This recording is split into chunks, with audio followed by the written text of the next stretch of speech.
listen to us, you can listen. For this episode, we're starting the YouTube from right now.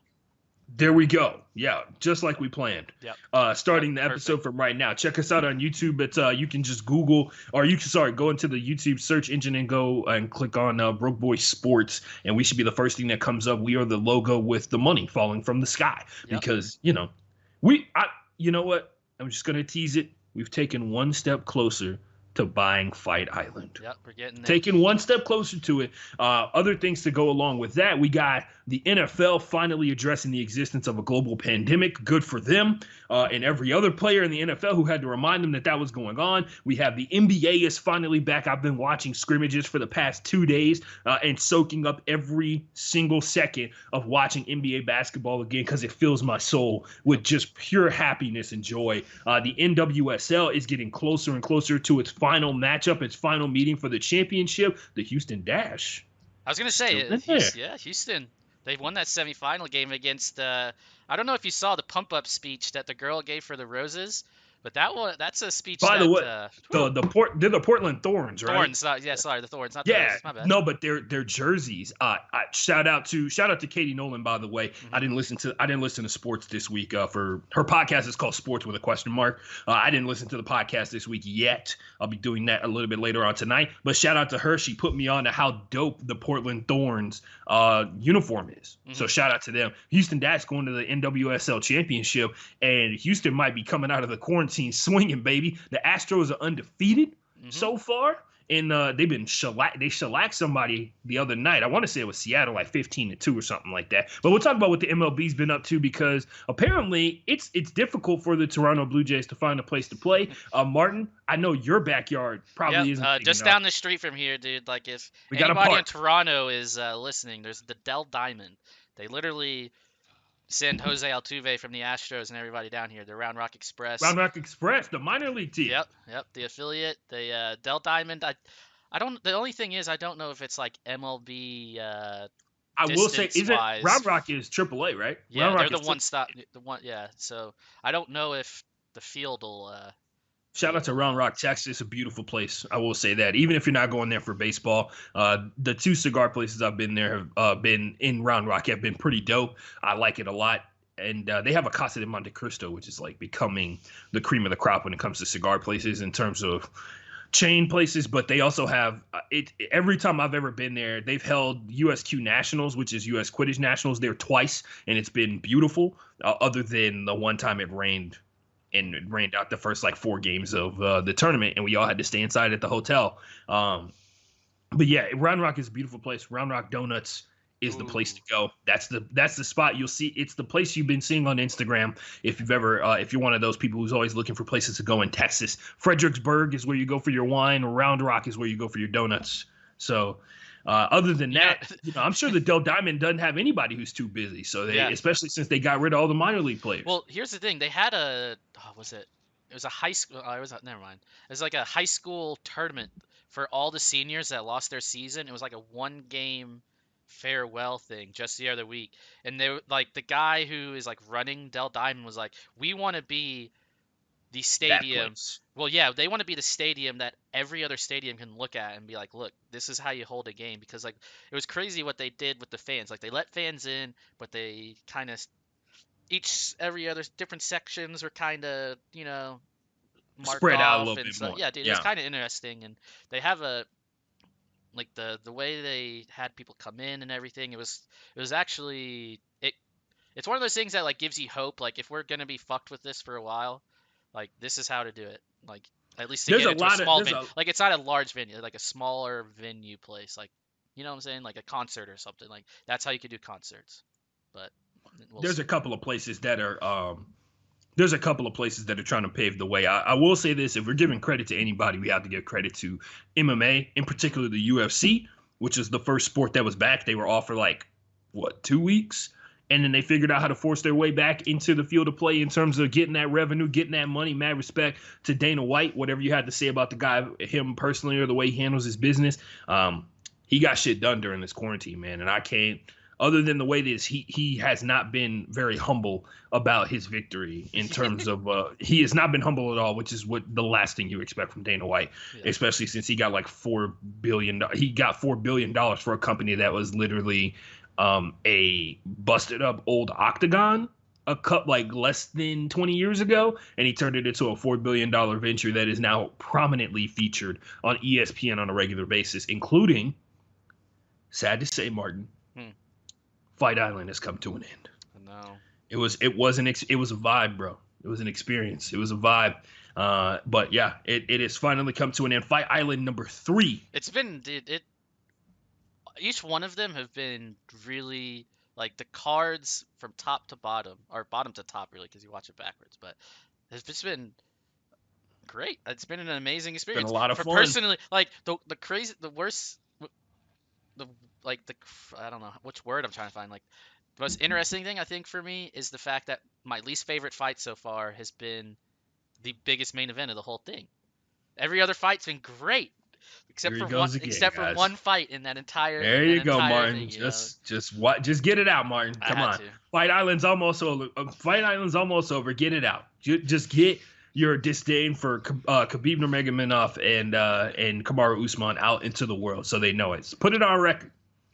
Okay, now he's done. No, sorry, I was taking a drink of the beer that I won't give a free sponsor out to. But cheers to anybody else that's got one. Yeah, no free ads. But we've got an ad friend that we're going to be talking about here. If you take a look down there, we're going to be talking about them in a couple of minutes. But Ashton, this is what we, for 25 episodes now that I've been with you, we've been starting the show with. Yeah, because what's popping in quarantine, ladies and gentlemen, where we look at things that are just happening in the world. At certain points, I remember the first time we did this, TikTok was taking off, which it continues to skyrocket. Despite the fact that people are talking about they need to dismantle it because it's run by like a Chinese company, and which means by extension it is run by the Chinese government. Yep. But if you're okay with having a Facebook or a Twitter, you should technically be okay with TikTok, but that's not a sports related. Anyway, not that we stick to sports on this podcast, because the last what's popping in quarantines has been some stuff that I know hurts a lot of people's feelings. Right, but like, it's been like you and I have even talked about it. Like, this is the first time we're talking about sports and what's popping. What did I say, Martin? I'll stop talking about it as soon as you stop doing it. So apparently we haven't done it for a week. Like, oh, we have. I could have. Oh, we could. Oh, damn it. This was originally going to be Kanye West, but I don't have time for the level to describe. Man, as a guy who's I listen to a lot of rap, I listen to a lot of hip hop. One of the first, honestly, like one of the first albums I ever purchased with my own money was Late Registration. Really? So mine, I know was 50 Cent. Get Rich or Die Trying. Yeah, the one where he's got like the broken glass in front of him or whatever. Yeah. It was that one and Outkast. Don't forget that's actually a movie. I know that's. Oh yeah, dude. My dad would not buy me that album, the one that has roses on it. Yeah, and what is it, like Beer and Chicken Nuggets or something like? I can't remember. Yeah. What the title is. Those were the first 2 albums I ever bought with my own money. My dad wouldn't buy that for me because he thought it was misogynistic to women. Ironically enough, later on in life, we come to realize Outkast was more woke than most of us. So they did have there's one song in particular that we don't need to bring up on this podcast that is quite honestly the worst Outkast song of all time, not just because of it's highly homophobic, but it is not well put together musically. If you're an Outkast fan, you know exactly what I'm talking about. But what's popping in quarantine for me, the unstoppable nature of sports, Martin. Hell yeah. Sports is undefeated. Sports will continue on. I long believe they'll be scoring goals and knocking down baskets long after we're dead and gone, for sure. Even if there aren't actual athletes, I feel like the robots will pick up. Can I hit the blunt for a second real quick? Yeah, go ahead, man. What are sports going to look like on the moon and Mars? They're going to be pretty fly. Dude, I hope I'm alive for sports in the outer space. Sports on the moon. Sports not on Earth. Come on, Emmett. That's net. UFC at Fight Island. UFC on the moon. Let's go. That's where we're. Fight planets. Dude, that's Fight sort of world. where sports is Fight headed. War. It can't be stopped, dude. Sports cannot be it's ridiculous. Yeah, in DC they have this is a nerd moment. They have a place called Savage World, in DC, and it's from a story spinoff where a person makes a wish and it puts the entire universe into like a artificial reality, and it becomes the Savage World, run by none other than Victor Von Doom. But anyway, take that name and give it to whatever planet they decide to hold the first UFC card on in Savage World. Anyway, sports is unstoppable, and we've seen umpteenth examples. The U.S. economy is headed towards really, it depends on what you look at, because unemployment is a very interesting topic, to say the least, in terms of how it's calculated on a regular basis, right? Unemployment, people are getting kicked out of their houses due to evictions. People are not able to, people are really taking a hard hit when it's all said and done, in terms of financial revenue, in terms of being able to take care of themselves, being able to take care of their families. One of those things that has come up is that sports does not stop because of that.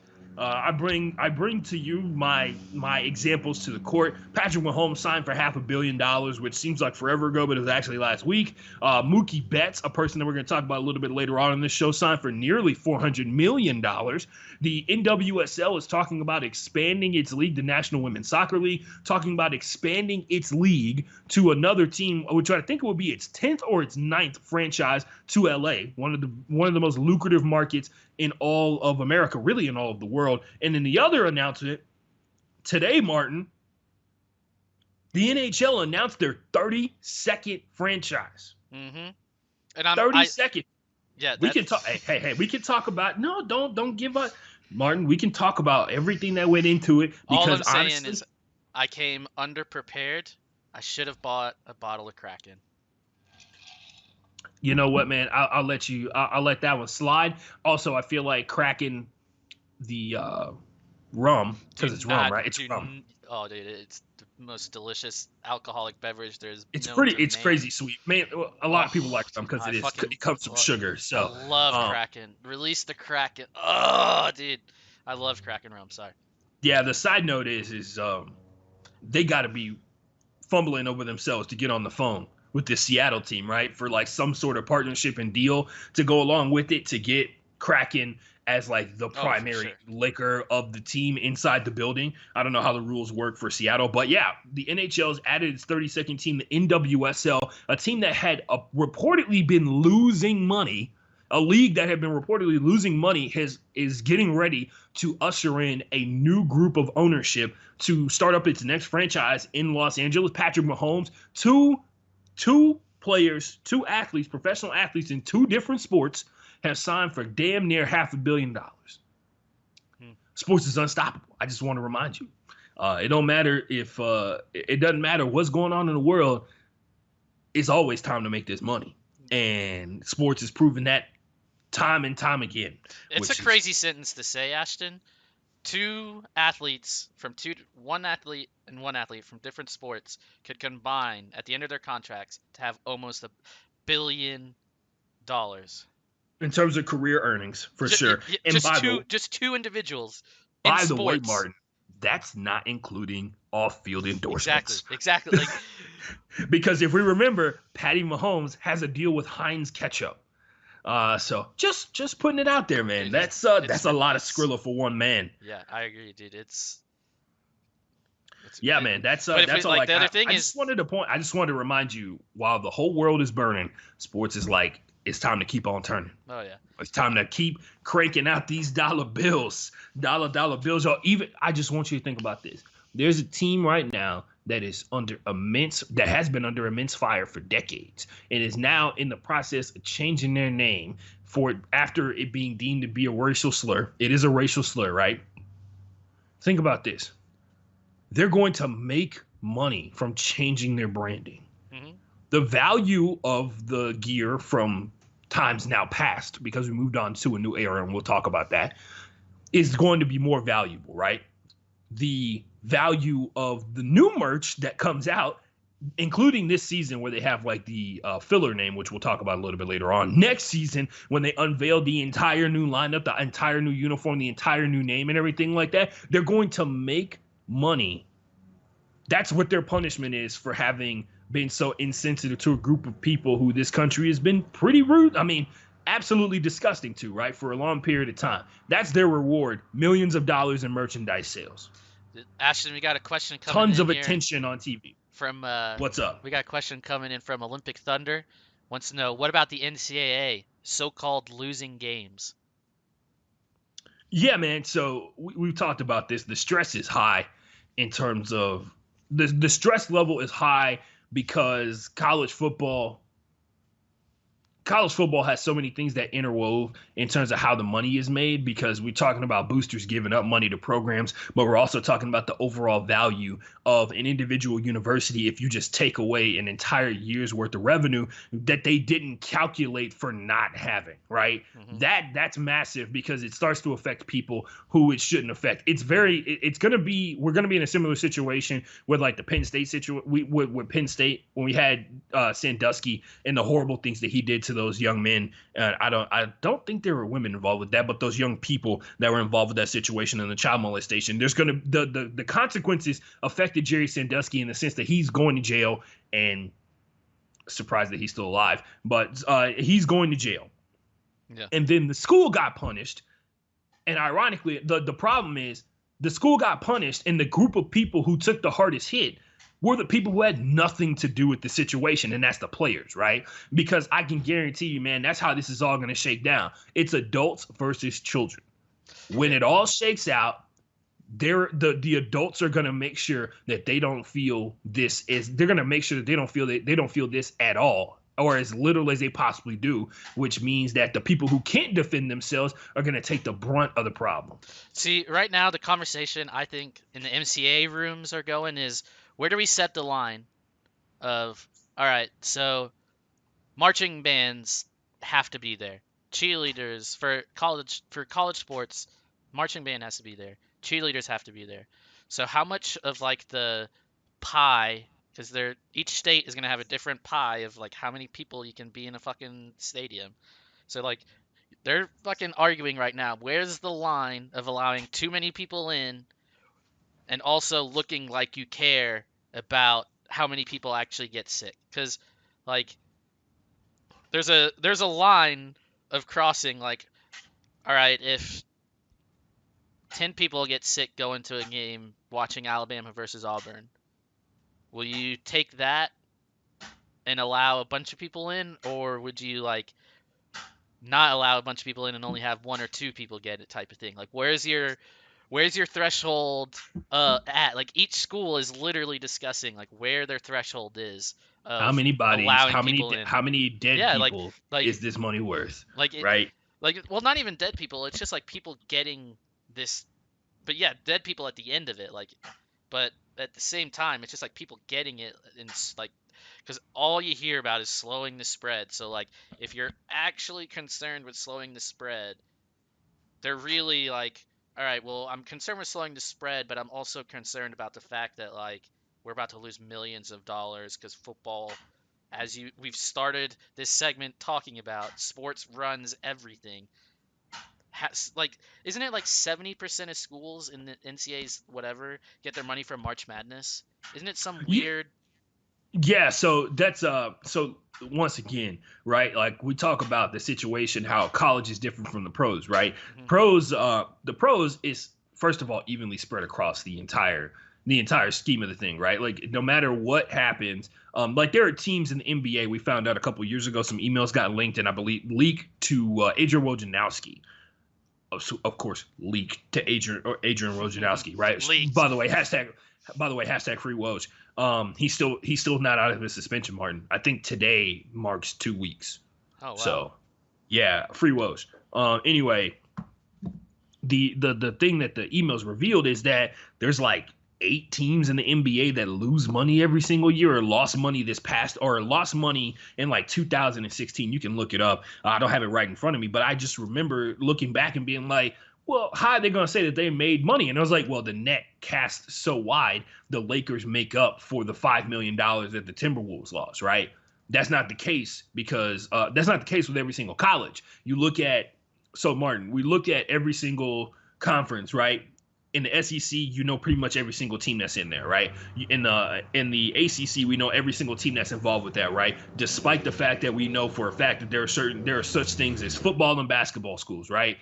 We know there are football and basketball schools where you're losing money depending on what sport you're good at. Duke's money. So do you think Duke basketball makes up enough money to cover the cost for Duke football to exist? That's a great question. I have no idea when in the grand scheme of things going, because once again, Duke is a private institution and they can tell you to fuck off if you ask them how much money they made this past year, right? But there's something to be said for their team. Like every single conference has got its top dogs, which means that there are dogs at the bottom who they shit on, right? They have to. And what are those guys going to do? The top dogs are going to be fine. The Alabamas of the world, the Clemsons of the world, the Ohio States, hell, even the Michigans of the world, Martin. Like the Michigans of the world, the teams that are like fringe teams that we're getting to the point where we know Michigan is not a playoff caliber type team based off of what we've seen the past couple of years, right? Those are some fighting words right there for some people. For some people, they're statistical words for me. Anyway, there's you talk about North Carolina. North Carolina up until, when Mitchell Trubisky got there, they were pretty good. Arizona State, those schools like that, they're going to be hurting, but they're not going to be hurting anywhere near as bad as the teams in the MAC or the bad as the teams in the SWAC or as bad as which, by the way, the SWAC canceled sports because they're like, we're not even gonna pretend and try and suit people up to go out here and make money because it'll cost us more money to see if we can make money than us knowing that we're guaranteed to make it.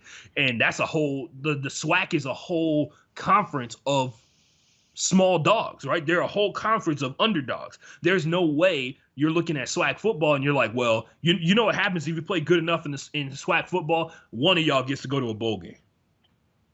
Yeah, it's just one. One. It's by the way, we're recording this July 23rd. August is typically where you live in Texas and around the SEC country. August is football month.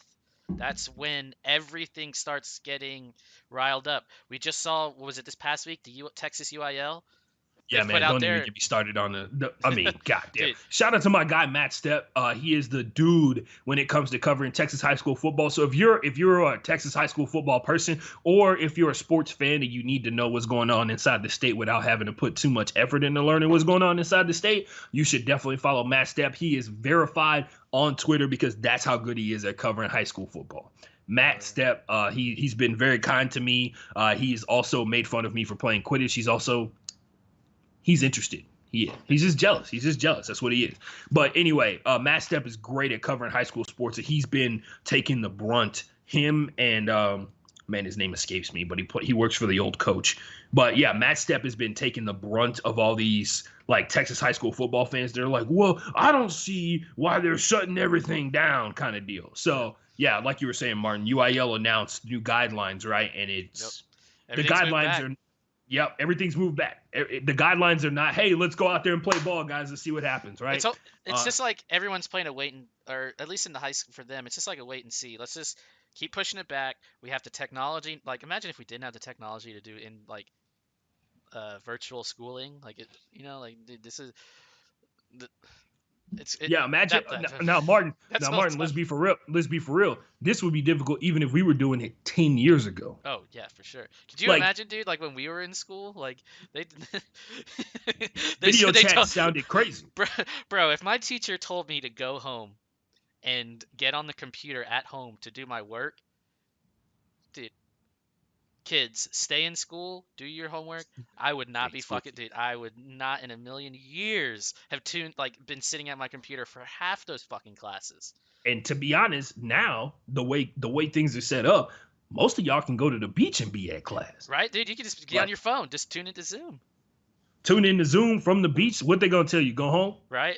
You can just tell them it's a background. You don't even have to tell them it's the real. Yeah. You're like, oh no, it's one of those. I got the Zoom upgraded. Yeah, I got the super. I'm not at the beach, Mister. I'm not at the beach, dog. I'm just. I got a nice background. Don't do me. Don't try and play me. Also, you can just I don't know, man. At some point, I know people are making poor decisions because there's still people who are real hooked on the fact that they told you the only people that die from coronavirus are like old people, even though evidence has shown that yes, it is a higher percentage of old people, but fact of the matter is, anybody can get it. So Yeah, so let's other move than on. that, Yeah, Mark, let's get to what's popping for me. So we know it's sports, everything. So it's 2020. We were talking about advanced stuff. We can put the little E in front of Martin's sports for this topic one. is for We the people who embrace hate. no. Martin's topic is for people who love to get in Oh arguments. yeah, dude. This is like probably one of the first arguments to ever happen on the internet. All right. So what's popping is the console wars today, July 23rd. Xbox put their foot down and said, PlayStation, we got this. So basically, it was what was it, a week or two ago, maybe a month ago? PlayStation had their little game showcase, releasing like what games will be exclusive on their brand new PS5. Xbox today on the what is it, the Xbox Series X is what they're calling it, I believe. Weird name, by the way. I like whoever in the room, like when they went around, like what are we gonna Yeah, call the man, they next got that. console? Yeah, Martin, how long do you think that list was? How long you think that list of game? How long you think the list of I console mean, names it was? went. What was it? Xbox One, or it was Xbox Xbox 360, 360, Xbox uh, One. Xbox One. Then the last one was the or the X wasn't Xbox really One. like a new one, right? The X was just like an upgraded Xbox One. Now we've got the Xbox Series X coming out, but they dropped 25 like exclusive new games. But the Ashton, I don't know if you're. We're what, 4 years, 2, 3 years apart, whatever it is. I don't know how much Halo you played growing up, but Halo was the game that introduced basically like me to so many of my friends.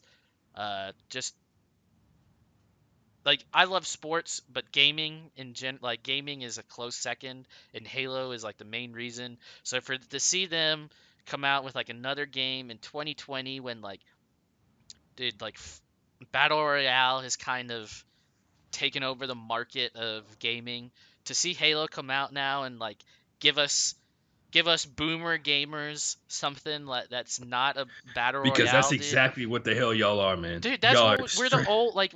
I mean, obviously, like it depends where you start gaming, because like people that played on the pinball are technically like pinball wizards are technically gamers, but it is what it is. But like I consider myself on like the older end of the spectrum of gaming, because it's a new field, but Halo was it. Halo was what got me really hooked. I mean, I played Pokemon and shit like that growing up, but Halo's, I mean, it is what I'm so excited for the Halo. I've been what's weird is I started as a PlayStation fan and went over to Xbox, but like the big argument, and it's like you mentioned before, Ashton, is like the I don't understand why the argument and the war between PlayStation and Xbox. You get the same shit. Well, it used to not be that way. Like that was the problem. Like remember, a lot of people forget about this aspect of the console wars. They were out here. Like the reason Halo was so important is because Xbox told you it was a very, very important game, and it was a great game. It changed the way FPSs were played, and changed like whole new dynamics and graphics and all that kind of stuff like that. But lest we forget, Xbox was made it important because it was their big exclusive, and that Yeah, was oh the yeah. that was the huge deal. Was it the And first exclusive for the consoles? no, there's no way it was the first exclusive. PlayStation probably came up with that idea, and Xbox stole it Yeah. because PlayStation has been around for a lot longer than Xbox has. I'm gonna do that. I'm gonna do a quick search, real quick. First exclusive console High, game. high quality content right here. I know Yeah, guys. here we go. Here we go. Google Here we searches. go. Uh, I'm gonna go with Spyro. Spyro from 500. we may have stumped Nope. Xbox. Stump the Google machine. They're like none of your business because they know that they're not the answer. They know it's like PlayStation or something like that. Yeah, but are you team, or do you have like a side, or do you just go back and forth, like, or do you not like, are you like So a normal human being and see the fact that like, okay, if you say, like you said, if you only want to fucking play Halo, like Halo is like, oh, then yeah, get an Xbox. But like here's the thing, I couldn't tell you what is a PlayStation exclusive game. oh Like God of War. oh really? Yeah, it Oh, was. Now they do like what they'll do now is like what Drake does with his new music, right? He'll put it on they'll so he'll sign like a temporary deal with Apple Music and then they'll be like, "Hey, we want the album for like the first 2 weeks so we can get everybody who doesn't have iTunes to try and get iTunes." They used to do that, but it would be like years with games, right? It would be God of War would come out on PlayStation, only come out on PlayStation. And then after like the second God of War came out, the first one will be on Xbox at some point so that now they can now get into a whole new market of people, right? That were on Xbox that refused to change consoles, but now they want to buy the game. So that happened with a bunch of games. It really did. hmm. That happened with a bunch of games, including Halo. So yeah, it's been interesting, man, because I know that this whole like they're trying to revitalize this because they're both of the consoles are coming out at the same time. They both have drastically different approaches. Like I understand that the new PlayStation still plays 4K Blu-ray disc for some reason. Hmm. Like People still buy people those? buy DVDs. Yeah, like hey, if you're in the chat or you're listening to this live or whatever, hit me up on Twitter at FB_playbook. You still buy DVDs, Blu-rays? Question mark. How many question marks were after that? You still you still DV buy is that what they call? DVDs? Is that what the old people say? DVDs is that Oh, what it's called? here Digital video disc. here's another exclusive for the PlayStation. MLB The Show.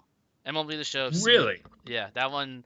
I've literally been sitting here trying to think of like if someone asked me what's the first PlayStation exclusive game, that it would be MLB The Show simply because way back well. Turkey says Nintendo had an exclusive with Mario stuff. Oh Uh, yeah. Well, yeah. Nintendo makes the Mario stuff. yeah, So Final Fantasy has PlayStation exclusive.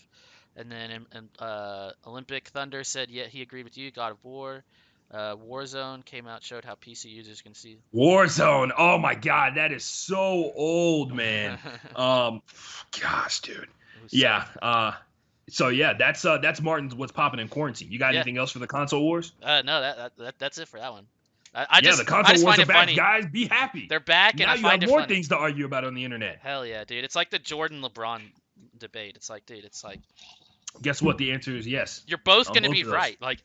You're both right. You're both wrong. Because there can't really. I don't know.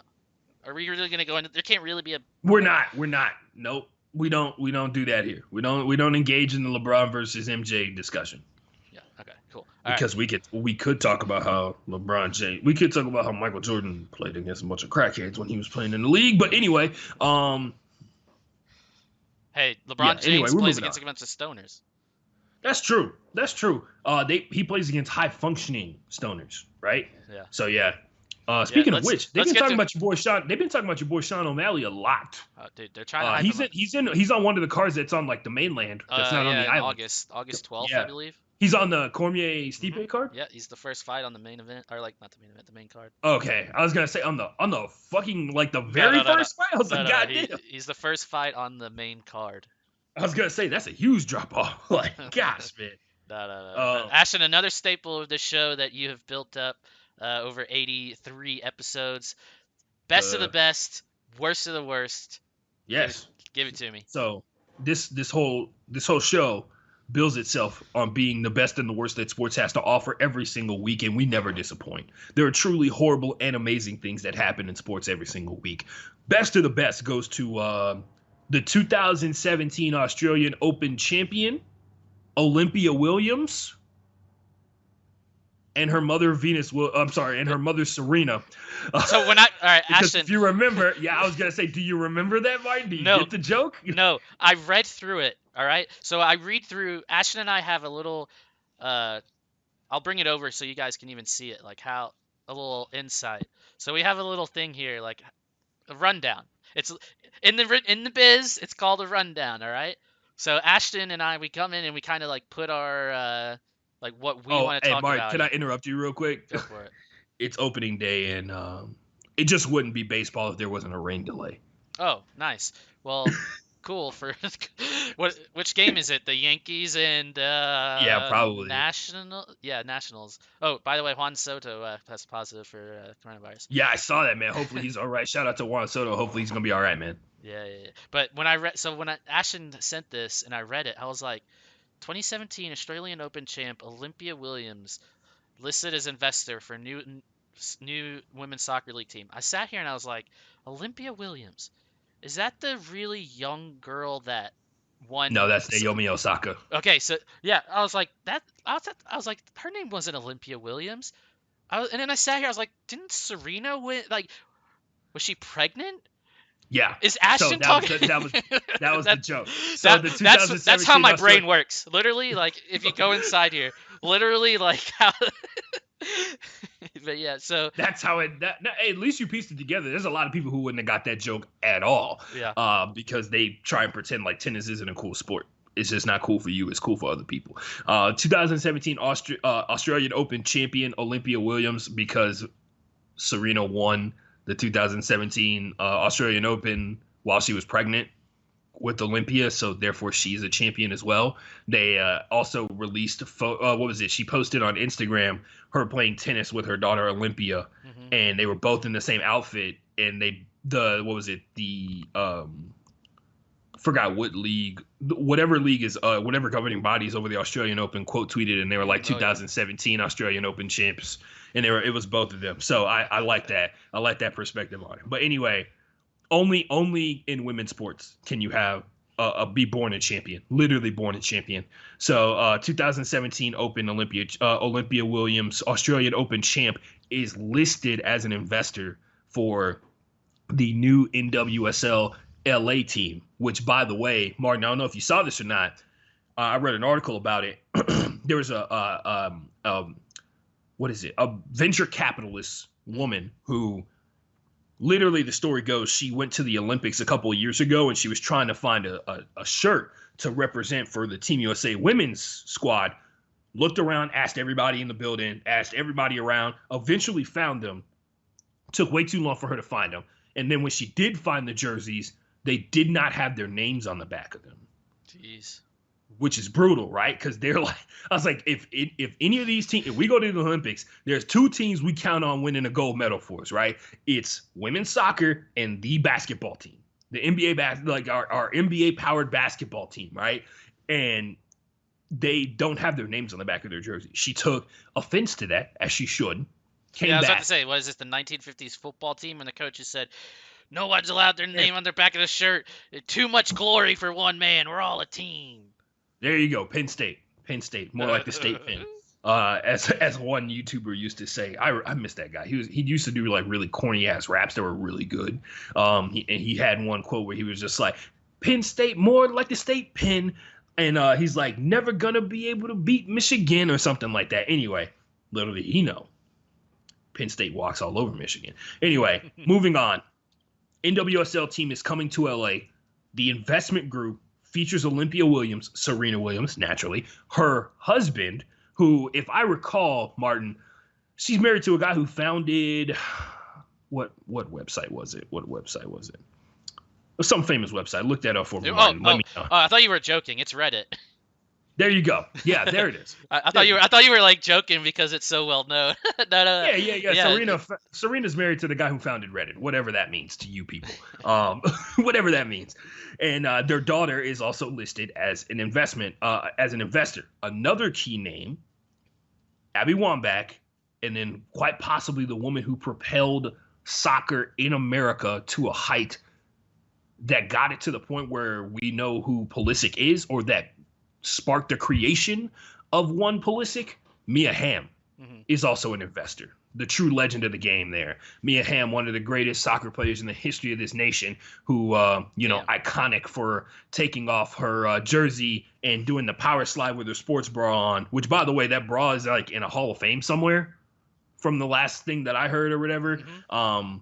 Should it be like a national monument? Yeah, that slide should be a national monument. Like, it should be just a statue somewhere. We talking monuments? We talking monuments, or we talking monuments? We taking which one of these Confederate generals can come down so we can get this statue of Mia Hamm up here? All of them. I thought you were talking about Brady Chastain when she took off her shirt. That's what I thought you were talking. No. Thought you were talking about Mia Hamm. Okay, my bad. Hamm. Well, Mia Hamm can have one as well, because she was a fucking bad dude. Like, talk about just badasses. Like, when you watch sports and like you're like, all right, that person's fucking good, and then on top of it, they're like, they've got that cocky, arrogant, but also like an aura around them, just of being like they know themselves how better they are than you.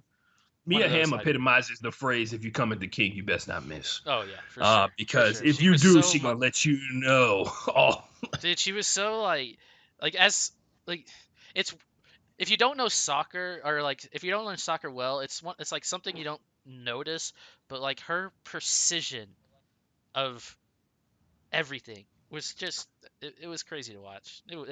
Back then it was crazy to watch.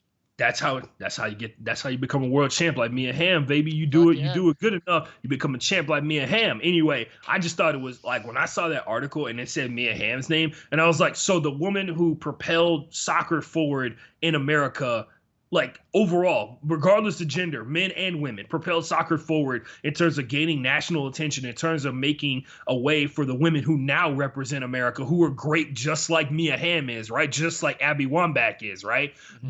That woman is now doing it again by creating another opportunity for women to become elite level soccer players. And their big thing that they want to do behind this NWSL team that's going to be in LA is they want to fight for equal pay so that when these ladies they show up to play for the LA team, that's the only job. That's what they want to do. They want to make sure this is their only job that they have because that's the one thing that's probably holding back soccer as a whole. The fact that we talk about the WNBA all the time, and really, and Martin, I don't know if you've ever had like conversations with your family about the WNBA, but I was always taught, and particularly by my mom, by my aunt. Shout out to Aunt Shell, always representing, always making sure I recognize the true champions that are the Houston Comets. Um, she always taught me that the female athlete or like women in general get treated way better when they go overseas than they do Oh, here in for America. sure, for Yeah, sure. and she always taught me that, and to this day I believe it. I don't even know if that's true, but to this day I believe it because you talk about Candace Parker. Candace Parker plays year round. She plays professional basketball year round.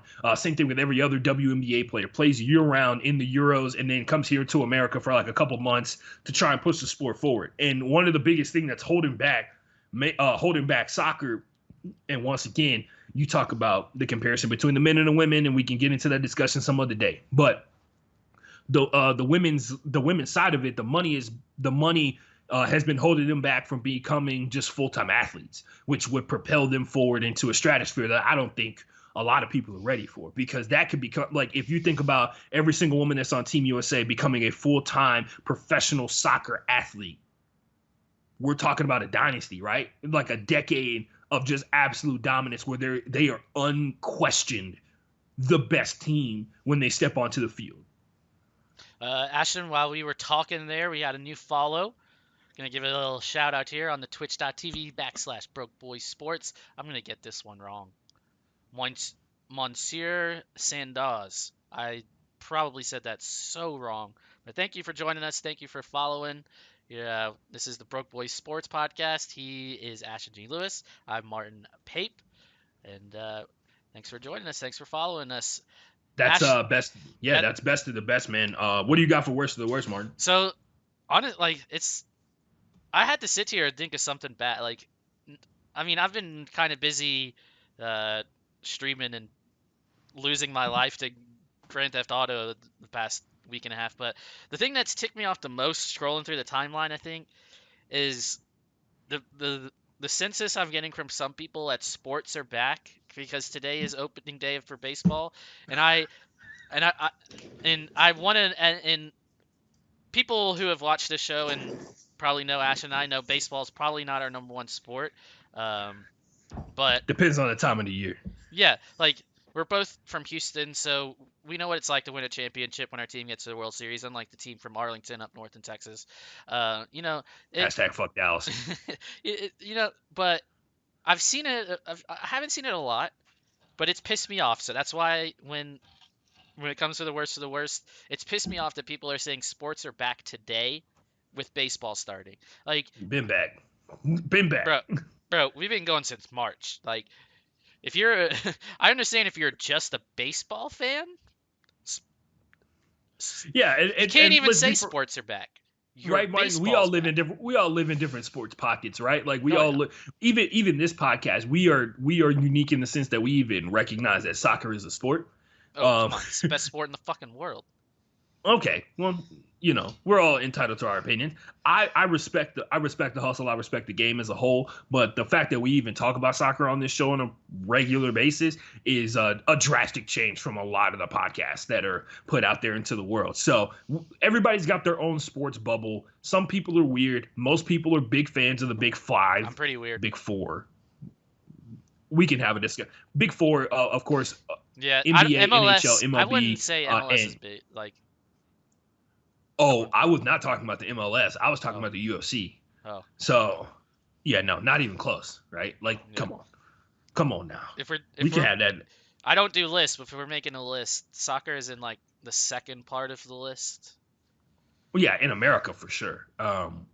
Although shout out to Carlos Vela. Hopefully he's gonna be all right. Whatever's happening with him, Yeah. they make it seem like he's got the Rona. I don't know if he does or not.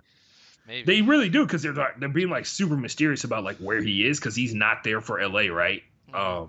So yeah. Anyway, but is it not grinding your gears, like, or like just irking you the wrong way man, for someone to be like, sports is back today? They're throwing Martin, base. I Like, stopped being mad about dumb people a long time ago. dude, Like you just sitting here denying that other sports have been existing this whole time until Right. today. You've been robbing yourself of watching sports. Like, I'm not in the same category. yeah, like it sucked. Every sport for us shut down. What, February, March? That shit Yeah. sucked. And then the UFC came back, which was fucking awesome. And then the Premier League, for personally me, came back. We've had basketball, which basketball technically never went away. They just haven't been playing games until this past week. Like, literally, tell me the last time there wasn't an NBA story that we talked. Like, Your boy Turkey is out here wilding, man. Golf did come back very soon. I would not. I take that back. It's a lot of people that like golf, Martin.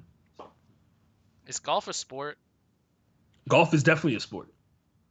Martin has like these like he has these blind spots where he just refuses to recognize the elite level skill that it takes to be a NASCAR driver or to play golf. Bro.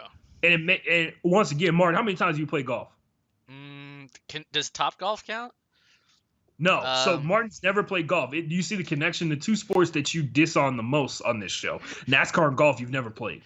Hey, whoa, wait, have you never done the iNASCAR thing? I've went to the Katy Mills Mall and drug my dad out there so that I could spend an hour in the iNASCAR machine. So I know NASCAR. Once again, yeah, Martin knows NASCAR guys because he drove a simulator one time. So anyway, as we were saying, I just want you to think about that. You ever hear Martin diss a sport? He's probably never played it. He's probably never played it. Anyway, moving on. Martin, is that all you got for worst of the worst? People just being stupid and saying that baseball is because baseball's back, sports are back. Even though we've been out here in these streets, in these sports streets. Yeah. So yeah, we got that going on, ladies and gentlemen. Worst of the worst goes to everybody who thinks that sports came back today, even though they've been back for quite some time, and that moves us on into Martin, a segment that I've been pretty pumped about for quite some time, and I'd be remiss if I didn't play the sound effect that goes with it. It's time. It really is. I can almost hear it. It's time for We Talking Money or We Talking Money. Money. Dude, is that not one of the greater like entrance songs for? It's probably the most iconic. Like Broken Glass. Broken Glass for true. Stone Cold Steve Austin. Undertaker music for sure. I'll always remember was it Goldberg or Kurt Angle? Kurt Angle's was like the patriotic sound, but Goldberg's his was like remember the and he'd fucking sprint down to the end of it. Yeah, but is this a safe place? Huh? This is a safe place, right? Oh, we are WWE fans here, or at least 50% of us are. So I never got into wrestling because I knew it was fake from like the beginning. I knew it was. I'm sorry. See now, so like this is the weird trajectory I've gone on as a wrestling fan, right? Knew like as a kid, used to say it was fake all the time. Knew it was fake, all this kind of stuff like that. Knew those weren't real fights because I was like, I've seen people get into actual fist fights and they don't look anything like what's going on in that ring right there. Um, see all the things that are going on. The blood didn't fool me, all that kind of stuff like that. As I've gotten older, I've grown and I've learned a lot about the business that has given me respect for the kind of people who sign up to be professional wrestlers because it's truly it takes a talent to sign up to get your ass whooped. It really is. It takes a talent to go out there and try and sell it. It takes a talent to pretend and fully embody somebody that you are not. And that's a lot of wrestlers that are out there in their existence. And one of the best series of documentaries I've ever watched is Dark Side of the Ring. Is that the Undertaker's? It is not. It is Dark Side of the Ring is it's a series of stories about all the horrible things that have gone on in professional wrestling. Oh. So like the Montreal Screwjob, from the telling of, I don't want to miscredit or say that this guy's related to The Rock, but everybody keeps saying that Snuka's related to The Rock, and I don't think that's true. Snuka, who allegedly murdered his girlfriend one time, got away with it because Vince McMahon and everything. And Vince McMahon probably has his own episode, but they have a multitude of episodes about all the things that have gone on in professional wrestling, like the wildest stories, like dudes getting stabbed and then going out into the arena and wrestling due to there was one guy, I think it was Josh Hart or man, I forget what his name is, but basically he was hooked up to rigging because his persona was like a quote unquote superhero. He was hooked up to some rigging and the rigging broke because they changed the rigging out and he basically jumped to his own death.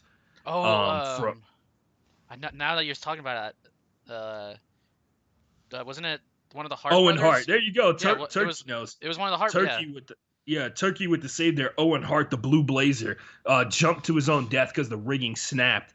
And wow, sorry Turkey, because the way he went out was pretty shitty. A lot of people insinuating there may be some foul play with that, but especially in Dark Side of the Ring, Owen Hart died in probably one of the most horrifying ways possible because he was halfway through the fall and he 100% knew that he was not going to survive.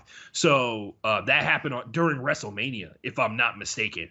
And they had to like cut away to the camera and like tell people this is like not fake. Like this is like for real. And according to the people who were in the ring, they said that he was yelling, "Look out," like as he was coming down to the ground so that he didn't take anybody with him because he had already accepted he was going to die. And they were like, that's how good of a guy that guy was. That's one of the tough, like that's one of the tough ones. Like, you know, like it's like you said, it takes it takes a unique person to want to do what WWE wrestlers do for a career. Like you can wrestle, like people wrestle in high school, you know, like get state champ, but like to make what the wrestlers do as a career takes me a special person. And like you said, and to sell it to convince people. There are people they talk about this all the time. There are people back in the day, they would chase you out of the arena because they thought that shit was real. And that's got to be the ultimate compliment, besides the attempted murder. But yeah, that's got to be. Anyway, like I said, I've been on a wild roller coaster. I don't really have like a ton of history in terms of like watching WWE and have all these key moments that everybody talks about. I kind of watched it when John Cena was involved with it and everything. I will say this, my old ringtone definitely used to be "You Can't See Me" when I was a kid. Yeah, but we got a couple of topics to talk about. Ashton, where do you want to go first? Well, we start with the guy who's making more money than us right now. He could buy Fight Island if he wanted to. I feel like he could. At least get a down payment on Fight Island. Mookie Betts, shout out to that guy. Going out here and hustling. He's making $27 million this year, and then your boy just signed a big extension, not hitting free agency next year. Which a lot of Red Sox Red Sox fans, I'm pretty sure thought he was coming back. They thought wrong. They thought he was actually going to hit free agency. A lot of people were shocked when he got traded away. No doubt about that. It was astounding because they were like, I just remember having to scroll through and read a bunch of articles that had all these BS excuses from why the Red Sox did what they did. And they were like, yeah, we didn't have enough money to keep him. And I'm like, well, according to this extension, you're right. So extension, 12 years, $365 million. That's a lot of money to count. I want them to hand it to me in suitcases. Every time I get paid, I want it in cash so I can sleep on it that night. $27 million this upcoming year, like I said, on his current deal. $365 million after that. He has the largest signing bonus ever in MLB history. Mike Trout had $60 million. Your boy Mookie, $65 million. Mookie, hopefully, Mookie, you could blow like half of that and still feel pretty good about what's going to happen in your entire career. I'm just saying, man. Also, like, once again, when people figure out that you got $365 million coming your way, I'm sure there's plenty of people that want your phone number, right? For sure. Ashton, knock this last part out. I'm going to grab another beer real quick because I'm thirsty. There you go. It is Thirsty Thursday. So if you got a beer out there or drinking something, let me know. Let me know what it is so I can judge you on it. Anyway, it's $365 million, $65 million in a signing bonus, largest ever in the history of Major League Baseball. And like Turkey said, Mookie finna buy a jet for fun, just for fun, not for any purposes, just to look at it. Look, he's got there you go. Turkey's got a bombshell blonde from a Conroe brewery. Shout out to Conroe. Although they have been kind of foolish about the mask policy, shout out to them for making the right decision and going remote learning for the first, I think it's like the first 6 weeks of school until September. Did y'all say that Mookie's about to buy a jet? Like that was his first thing? Yeah, for fun. No. He's just making a joke for fun, just to look at it, not even to fly. Just like, man, that looks cool. I want that. Imagine, what? Probably sell it for more. What's the first thing you're gonna do when you sign that contract? Buy a jet. Buy a jet. That's something that you've been like waiting for, like you've been planning for. Like, I'm getting a motherfucking jet. I'm gonna sail to every away game. That's what Mookie said. I'm going to sail to every away game.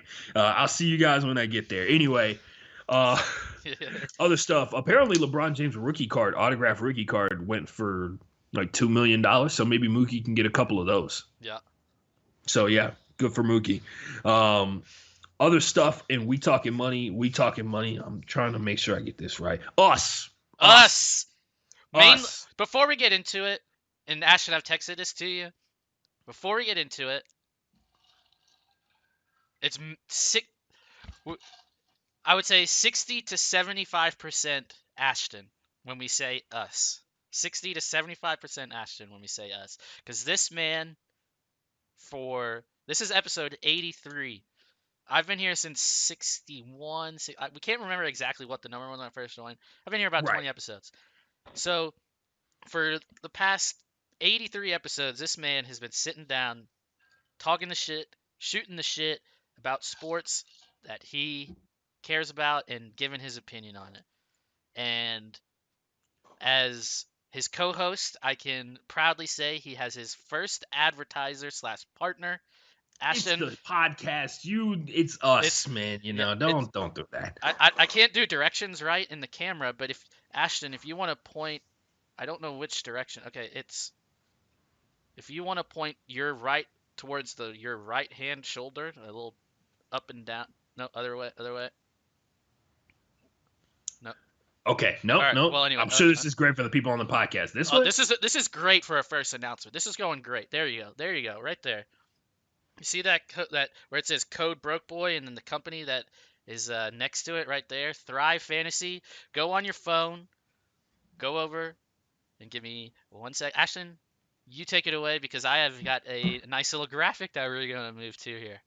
Go. Yeah, so guys, we got hit up by this pretty dope app. We've already both downloaded it. Martin has already got some picks lined up, but it is a esports gambling app that also has professional sports on it as well. It is legal in 32 of the 50 states. One of those states is Texas. It's also legal in Canada on the web only, and you can see the graphic that's popped up here right now. You can bet over unders, and they have multiple prop bets. They also do daily fantasy for those of you who are really into that. I know it's a real I'm difficult task. we're I'm like I sorry. said, Yeah, go ahead, Mark. we're about to get to football season, so I mean, if you want to get on now, and then once football season here, you've already got the app. You already know how it goes, so you're gonna be like one step ahead because it's gonna be a daily fantasy sports. I mean, it is a daily fantasy sports app for player props. And Ashton, when you watch, like the big game in February and stuff like that, props are a big The part of. superb owl. Yes. Yeah, like the props have become part of watching the sport. And that is what Thrive is kind of taking advantage of. They've eliminated the need to do countless hours of research because they only ask you about the top tier athletes in a respective sport. So you don't have to know like who's the third stringer for this. You just have to know who's going to start and if you think he's going to hit his prop or not. You don't need to know who our guy Travis Bruffy is Oh, yet until he's a I, starter. yeah, You don't need to know who Braylon Addison is yet until they dominate. mm-hmm. But So they, yeah, casual sports fan app. Like you said, only to ask you about the top players, daily fantasy sports. Martin's got the rest of the information. He's also got Martin got some free money for you. yeah, we got. If you sign up, you help us. And if you deposit on your first deposit, if you use the promo code BrokeBoy, minimum $20, you'll get a bonus back, and you'll be helping out Ashton and I. So here's the thing: they've got NBA, NFL, MLB, golf, and esports. Ashton, that's why. And I went and looked. Call of Duty, or not, Counter Strike, League of Legends, and Dota 2. Those are the three esports they have on there. If you're listening to this on July 23rd, on Friday night, they have a League of Legends in NA and League of Legends in EU prop bets that you can bet on. That's what when Ashton said that I've already been looking around. I'm gonna be putting it out there. You can go on my Twitter at @MartinPape_, and you'll be able to see some of the picks that I've selected for tomorrow night's LCS and LEC. Use promo code BrokeBoy when you sign up today. You can also download Thrive Fantasy on the App Store or Play Store, or by visiting their website, www.thrivefantasy.com. Sign up and hashtag prop up today. Yeah, do it. Hashtag prop up. If you make some picks out there, let us know. Yep. Martin is 100% responsible for those picks. I don't know. He's the guy who's the insider. He knows what the deal is. He feels pretty confident about what he said. I will say, if you're trying to give credit where credit is due, based off of just picking nicknames the past month, Martin has been able to make people money on this show if you've been putting money down on it. Hey, Ashton, we've got the third member of the Broke Boy Sports podcast hanging out with us right now over my shoulder. For those of you that are tuning in on twitch.tv/Broke Boy Sports, it's my little cat Mittens. She's saying what's up. She's saying congratulations to us. I was telling her about the big news. She's come over here to say hello. And yeah, Ashton, Thrive Fantasy, it is available for free. You don't even like. You have to pay to put some money on to play, but if you use code BrokeBoy, it is free to download. Put the code in. You're going to get a minimum. You have to put a minimum of 20 on, and then you'll get a bonus back, and then you'll be helping Ashton and I. There you go, man. Baseball's already started tonight. Yep, and we've got the weekend, and I think they post it 9 a.m. Central, 10 a.m. Eastern is when like it refreshes. So you can go on there, get there in the morning, see what's coming up for the evening, the afternoon game. Baseball, they have afternoon games quite a lot, so you'll have to wake up 9 a.m. Central and check it out. Thrive Fantasy code Broke Boy, and I believe Ashton, the case is it's not sensitive. You can just No, it is Broke not Boy case as long sensitive. as you Yeah. can spell Broke Boy all one word. Yeah, there you go. We try to help you get some money. Martin giving away free game on this podcast. He trying to make sure you can become a rich boy. He's trying to make you a rich boy. I've had previous success in DFS, so I'm looking forward to this. And like you said before, Ashton, thank you for the people at Thrive for reaching out to us. We're excited. We want to see where it goes. I don't know about you, Ashton, but I am a DFS fan. I've done it every single week of the football season for like the past 3 or 4 years, I believe. So I'm excited. So yeah. There you go, Thrive Fantasy app. Make sure you go to your app store, whether it be Google Play or any other app store you download it, put it on your phone, get yourself some money. Go make out that money. They do pay out really quickly, one, because they're legal in, like I said, 32 of the 50 states, and then including Canada as well. So shout out to Thrive Fantasy app for giving us our first advertiser and really helping take this podcast to the next level. Appreciate that. Martin, I think it's about that time. It is it? I think it's about that time where All I right, dominate you in this first part of the show. I think I've got a good one. Because there's no we're gonna way. do hi. So we set this segment up. Hi, my name is. It's a segment that Martin tries to get me to guess a very topical sports athlete of this week. And also, in the process, kind of tells you the story behind him and everything like that. But yeah, Martin, I've been dominating. I'm not going to lie, man. You've been kind of, you know what? I'll tell you what. Blind shot in the dark. Roy Woods Jr. No. Okay, there you go. All right, that's before the first clue. Let's see what you got, Martin. What you got, man? So just to give a couple other people a heads up. Ashton has guessed the last two combined in less than 3 seconds after the first question has been asked. So that's right. I have a problem. So here's the thing. The very first one we ever did was too tough. So we lightened it up. So now we're going back to tough because there's no way. Hi, my name is a baseball player. Baseball player that's been in the Clayton Kershaw just got hurt today. Is it him? No, it's not Clayton Kershaw. I was born in America. Currently play for the Yankees. Oh, Giancarlo Stanton? Yes, it is. Giancarlo Stanton. And why did I pick him, Ashton? Because he just hit a home run, right? He not only did he hit the home run, first home run of the season, and if I'll give you bonus points if you can get within 50 feet of how long he hit it. 450. He hit it 459. Damn. Ladies and gentlemen, this guy might be the prop master right here. Thrive Fantasy. This guy might be. Oh my goodness! Wow. All right. So somebody needs to check John Carlos's piss, and I've been saying that for about 5 years. Dude, I think people have been saying that since he was probably like 12 years old. You know what I'm saying? Straight up though, the guy's fucking huge, right? Like the guy, him and Aaron Judge are like the two giants of Major League Baseball. And Giancarlo, man, when he taps that ball, boy, the ball hurts when he hits it. It looks like it hurts. Ashton, here's the stat. Here is stat of stats. So. I let Twitter or just kind of flow by as we're talking here and just kind of refresh every now and then. This is coming over courtesy of just because I don't want to be in any trouble. ESPN stats and info. There you go. Including Gian. By the way, great Twitter follow. Oh, for sure. I don't know if you're a numbers nerd as much as I am, but I fucking love numbers. Including his first inning home run that went 459 feet tonight. Giancarlo Stanton now has 51 career home runs that have traveled at least 450 feet since entering the majors in 2010. More than double any other player in the past 10 years. The next closest person is Nelson Cruz at 24. 51 home runs over 450 feet, Ashton. We need to get him in the UFC. I'm just saying, man. Me and Giancarlo are basically the same person. Oh. I'll be hitting these home runs at Hi My Name Is, and he hits the home runs in real life. Oh, okay. I'm just saying, domination. That's what it looks like. It's a bit of a stretch, but we'll give it to you. But you didn't take. It wasn't as quick. Let me go to see chat. No, nobody in chat seemed to have guessed it. But congratulations, Ashton. You got it. And yeah, dude, baseball is back, and the first home run that's hits 456 home runs. Like. Yeah, I come out here and I guess in 3 seconds, and he's saying, "Oh, you're getting a little slow there." That's right. You go from running a 4.240 to a 4.440, and they're like, slow. "Man, he's lost a step."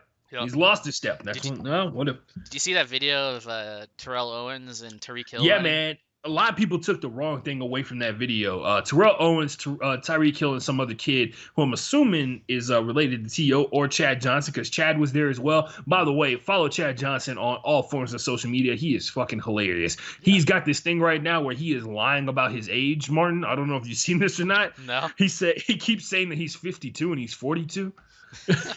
He's just like, Man, that's impressive for a 52-year-old. And in the comments, it's just like all these NFL players being like, "Stop lying about your age." It's hilarious because he was on a shred mill, and I think he got up to 23 miles an hour on the shred mill, like running with his own momentum, where it doesn't help you at all or anything. So that was pretty wild. But yeah, that's what his thing was. He said, yeah, he keeps lying about his age for some reason, just to impress people. But anyway, he worked out. Tyreek Hill put it on his YouTube channel, which, by the way, another YouTube channel I would suggest you follow, JaVale McGee. He's been doing vlogs from inside the bubble. Yep. So he's been doing that. He's got like 7 videos up right now. Check those out. It's JaVale McGee being JaVale McGee. A lot of people like him, as you come to find out on the camera and everything like that, despite what you may think about what he does on the basketball court, even though he looks pretty good in this scrimmage that I saw with the Lakers. I'm actually looking at him right now, and I think he got a block, like a nasty block on one of these Dallas Mavericks. So, the team that's apparently going to somehow win the NBA title this year? Yeah. This break is perfect for Luka. This is why Luka is going to come back and dominate. You're not hearing any of that on this, or at least from 50% of this podcast. Hopes and dreams, baby. Hopes and dreams. They all weightless. Luka's on my Khabib and Usman list. I'll just put it that way. I don't get why you hate Usman. Like, you know he's better than everybody who goes. You know what? That's why. You hate guys who are just good. You hate guys who are good with no flair. No. I don't like fighters that fight for points. Oh, no. Khabib fights to hurt people. No. And it's what have you showed me lately? So I don't count any other fight Usman has been in, except for the most recent one that I've seen. Because if you go back and look at the Covington fight, they threw hands. I was gonna say he's your kind of fighter in the. So I'm just saying. Literally, take all the other fight. I mean, it is what it is. I don't like it. I'm sorry. Hey, if he had done anything better at Fight Island, I would give him a little bit more credit. We will take this time to say R.I.P. once again to Papa Khabib. Yeah. Papa Nurmagomedov, and that was terrible. He's a huge, as two UFC fans, a huge part of how, like, at least on like that side of the world. He inspired a whole generation of fighters. A huge fucking part of why they have so much success today. Like it's one of those, like, we don't really hear, like, if it wasn't for the UFC, we wouldn't really know about Dagestan and like as much about those countries, and like right. And it's a lot of guys who have he helped bring the world. He did. For me personally, he helped bring the fighting style of that side of the world to me, and I appreciate it. And apparently he was a great man to his son. Yeah. So and even Conor, like someone like Conor McGregor, who talks shit and is whatever, even he took time. Like even he came out and at least said something. Like he could have went the big cat route and said fuck all. But he decided to actually. He's like, some things are bigger than this sport. Exactly. Sure. Like, you can talk shit to Khabib all you want, but you have to admit his dad is a huge fucking part of mixed martial arts. And right. And may he rest in peace, man. I know it was rough at the end there because they put him into a coma and all kinds of stuff, and he woke up and it didn't go the way they wanted it to. So we're gonna talk more UFC here in a couple minutes, but when they asked Dana after the most recent fight before he left Fight Island, they asked him, like, when's Khabib fighting next, and he was like, "You're really asking me that?" Right. Yeah. No, dude, that's not. Khabib gets to fight it. Like, okay, he was suspended, whatever. Like, this is totally different. Khabib will get to fight again once he's ready, and this will be totally different than the Conor thing. So I expect him to come back. I would say probably maybe October, November he fights Justin, but. We'll see. If Khabib took off a whole year, if he just stopped fighting altogether, I wouldn't be surprised. Exactly. How do you go to camp? How do you do the normal with the guy thing? who's been the guy who's been at every single camp you've ever had? Right? Oh, and he's also your dad. Like, how do you it just it's one of those things that it's man, more it's 100% mental, and you and I have talked on this podcast before. Mental is nothing to fucking joke about. So Mental will It's get you put on a stretcher. look, It dude, and really even will. if he never fights again, he's one of the greatest. He's one of the Straight up. greatest fighters ever. I will never pick him in a fight to win ever. I will. I still will stand here and can give him credit for being an amazing fighter. Like I That's why Martin's mind will find a way to be like, Khabib is weak when no it comes to wrestling. Khabib is weak when it comes to grappling. no I just it is what it is. Just Yeah, so RIP to Papa Khabib. yeah. He's the guy who made the sport better for us, and as we as sports fans, he was a huge part of it. But we move on in the show to media suggestions. We're big time here. We're kind of a big deal. I don't know if you guys heard this, and now we got our first advertiser just a couple of days ago. We just gave you a little promo code. Download the Thrive Fantasy app and use a promo code BrokeBoy, and you can make some money. Media suggestions. This is the part of the show where we point out things that helped us make this show this week, or things that we think you as a sports fan or in attempting to be a sports fan should really look into. Things that I think is a huge aside to the way sports is typically covered. For the most part, this week in particular was really good. So yeah, I got 3. You got some, Martin, or what? You stole mine.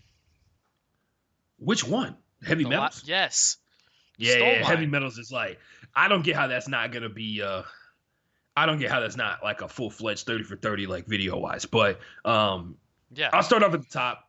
Tyler R. Tynes, they've been teasing this for a while with the Ringer NFL show. I have mixed opinions about the Ringer. Tyler R. Tynes is one of the hottest and fastest rising journalist and really multimedia journalist, which is the new term. Which, by the way, MMJ? we're just gonna start calling those guys journalists, right? Like at a certain point, because if you don't have everything in your bag of tools, like what are you really doing, right? Yeah. But yeah, Tyler R. Tynes is. By the way, if you're in the news business and you get called an MMJ, just ask them if they can cancel your contract somehow because you're fucked. Just put that out there. Would you care to explain, Martin? It's reporter, photographer, producer, all into one. It's like you're a one-man band for a news station. But you only get paid one paycheck. Yeah, it's fucking. I feel so bad for the people that get listed as MMJs, and like what I have noticed in the 2 stations, technically 3 stations I've worked for, is the MMJ is normally like the fresh face into the business or like kind of on a stepping stone. And so like they'll come in all bright-eyed, bushy-tailed that they're an MMJ, and then it's like, oh wait, I've got to carry around a 50-pound camera, the tripod, all the different parts that come with it. Also, chasing the dream. Yeah, I mean, you gotta find your own angles. You gotta find your own shoots. You gotta write the article that goes with your video clip. You gotta figure out how to edit your video clip down for the the actual news show, and then for the actual online feed as well, right? Because like the edit's different. But yeah, that's fun. Hey, you chasing the dream, baby. Do you? That's how America works, right? Like if you ever want to get someplace where you don't have to do as much work for more money, you got to do a bunch of work for little money, because that makes sense, right? Yep. So yeah, media suggestions. The Cam Chronicles by Tyler R. Tynes. It's under the Ringer NFL show on any platform. It's not its own special thing. I will say this, if you listen to it on any other platform, it's going to come out week by week. If you go to Spotify, you can listen to all the episodes. They have them uploaded on all the episodes for Spotify specifically, which I'm assuming is some kind of deal that they worked out with Spotify, which, hey, do whatever you got to do, Tyler, make that money. Tyler R. Tynes is also a great follow on Twitter. You should do that, like 100%. He did not follow Cam, so the breakdown of this and the way the episodes are sorted out is every place that Cam went in his sports life, in his experience there. Cam Newton is the guy we're talking about, by the way. By the way, Martin, I listened to this podcast, and in the midst of listening to it, I ordered a Cam Newton workout shirt. So nice. Yeah, hugely influenced by Tyler R. Tynes. So he made Cam some money in some way, shape, or form. By the way, if you are a fan of an athlete who is no longer on whatever team he was on last year on Fanatics, they're basically giving away their shit. It's like $17 for the Cam Newton shirt that I got. Straight up, $17 with shipping. So Cam Chronicles covers every location that Cam has went. So it's Atlanta, Florida, Blinn, Auburn, and then Charlotte are the episodes. And they each talk to journalists who are around him. They talk to his former JUCO head coach because he went to Blinn College, which is like just outside of Houston, Texas, on the way to Austin. It's in Brenham, Texas, which is where Bluebell ice cream is made. If you're not from Texas, it's Brenham's two. It's Brenham's two claims to fame. Right. Blinn, Cam Newton, and Bluebell ice cream. Yeah. And they talked about how he went from going to Florida where everything is just kind of like given to you or whatever, and Blinn where nothing is given to you at all. He had to paint the stadium at one point. They detail him. What was it? They tried to convince. What was it? He had to squat one time, and he was giving the coach shit about like, I don't squat. And they were like, well, you play for Blinn, bro. This isn't Florida. Everybody squats on this team. Which is wild to think about because squat is a huge compound exercise in terms of fitness, and Cam is like the epitome of fitness in terms of quarterbacks, in terms of athletes in the NFL. Yeah. To think that he at one point was just like, I don't squat, bro. I know he squats now because I see it on his Instagram videos. So yeah. Anyway, listen to the Cam Chronicles. It's worth every single second. The Florida episode is especially wild because they talk about how Cam is really normal and Florida is fucking crazy. So that is huge. Other thing to talk about, That's What She Said. It is Sarah Spain's podcast. It has recently been retrofitted into like an interview style one. I think she's preparing for her big transition to the ESPN daily lineup because she will be doing her show with I forget what Fitz's first name is.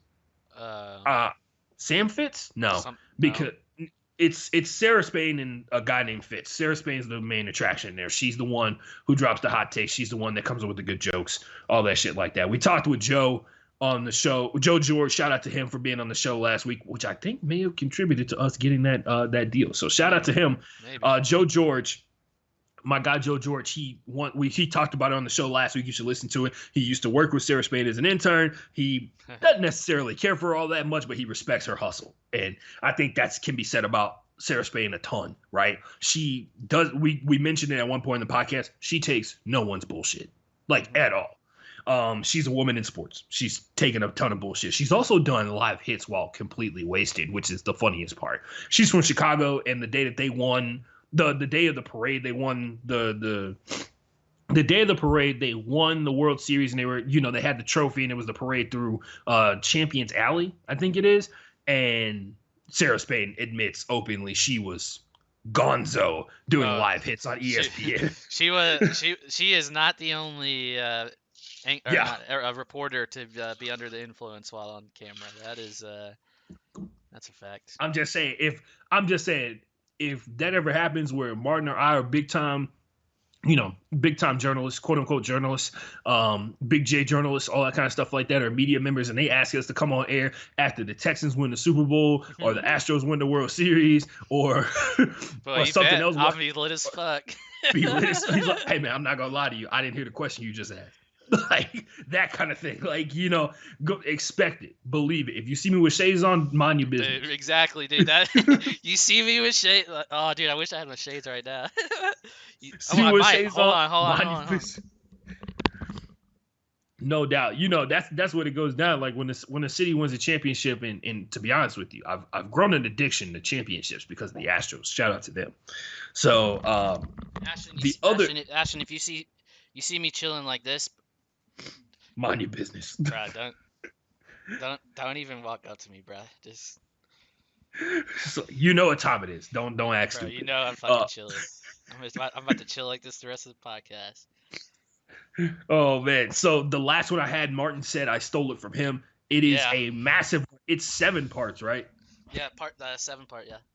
7-part By the way, if you don't know, 30 for 30 is more than just the big documentaries. 30 for 30 is they have 30 for 30 shorts, and then they have now 30 for 30 documentaries. They had one where Ramona Shelburne, and this is like the big one that really popped it off. The Ramona Shelburne one where she covered the Donald Sterling case from like every angle possible, except talking to Donald Sterling. They and talked about all the disgusting things that Donald Sterling did as a human being and got away with because he was rich.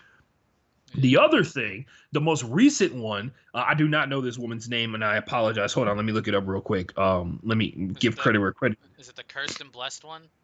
There you go. No, not Kirsten Bless, just this the heavy metals one. I forgot what the woman's name is who put this together because she did a fantastic job. I haven't finished it yet, but what I've heard so far is absolutely amazing. Yeah, I'm 2 episodes in. It's so like everybody now everybody knows, right? Like right what went on. So this is kind of so like let's just do it. Let's just do it. Heavy metals is about the Caroli family. It is about Martha and Bella Caroli, who are the couple married that were leading and charged with leading Team USA's gymnastic team, which if you haven't been paying attention for the past 15 years, yeah, they are absolutely dominant. Oh, more than that. Way more than 15 years. This is like it goes all the way This back. is like 30 years of this is they've been.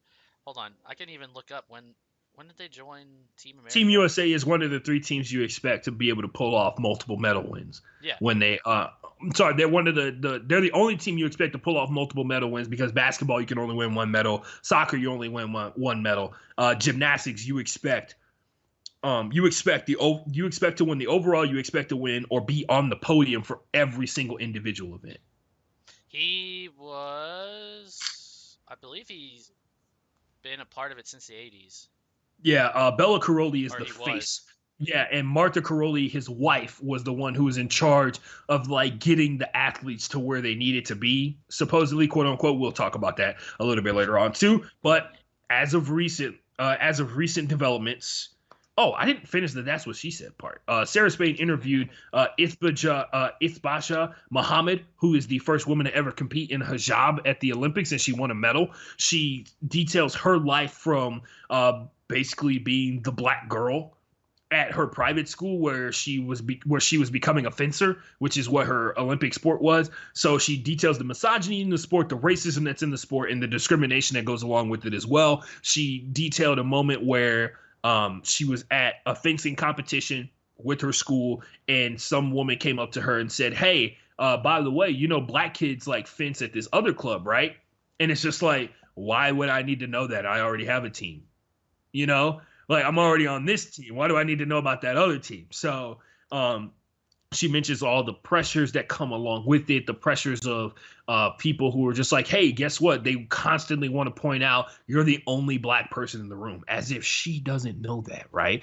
That is a huge part of her story. The misogyny in terms of her being a woman, the constant weight shaming in terms of you got to be skinnier, you got to be lighter if you want to be faster, all that kind of stuff like that. And her battles with that, her going out and protesting as of recently and being arrested, her hearing an assistant from St. John's, who I don't know his name because they refused to mention his name in the podcast because I guess you want to give some credence and respect to a racist. But he basically came out and said that Abraham Lincoln freeing the slaves was the worst thing that he could have done for black people because all they're doing is being lazy and taking up space. So that happened in the year 2018 from a human being's mouth. And there are people out here talking about how racism doesn't exist anymore. But anyway, it's a great interview from top to bottom. She is very open about not only her Muslim faith, but also her path to get to where she is an elite level competitor. She even talks about she ended up going to Duke on a scholarship, did not compete her senior year of fencing because the sport was taking up so much of her life that she had no social life. She didn't have friends. She didn't have a ton of friends when she was at the end, coming to the end of her college career. She took her entire senior year off, and her process of getting into grad school and everything that goes along with that, and eventually ending up back in the Olympics. It was a great interview on That's What She Said with Sarah Spain. 30 for 30 with heavy metals is about the Caroli family, and it's Martha and Bella Caroli who are in charge of team. He's been, I I guess like involved with American gym. He hasn't been the coach since then, but he's been involved with American gymnastics since 1984. So that's how long. 1984 to what? When did they actually get caught? I mean, like 4 years ago, right? Like For was it it? was Is it it? was it was before it was Oh, after 2016. Simone. It was after Simone won. Like the last time at the Olympics was 2016. Yeah, 20. because this is an Or Olympic. yeah, This yeah, is an Olympic year. This yeah, is yeah, an yeah. Olympic year. You're Yeah. right, exactly. So 20 Oh or January 2018 is when the U.S. Gymnastics cut ties with them. So yeah. So they retired. yeah, yeah, they didn't Like even they like. talk about. Yeah, So what they is that? So got that's 2018 from a lot of years. A yeah. lot of years. What is that? 80, 84 all the way through to 18. However many years that is, do your Multiple. quick math. Yeah, multiple decades. What, Multiple 32? decades. If I'm doing big quick math off the top of my head, that's 32. Um, Somebody check Martin's math. yeah. Um, But that's how long they've been involved with it. And there's, do you really think it only happened in like, nope, not at all. yeah, Every year that Larry Nasser was the doctor for Team USA, you should assume that there are young girls being sexually assaulted by him. yeah, that, yeah, that, yep, yep. Every single year. Every single year. You should assume that.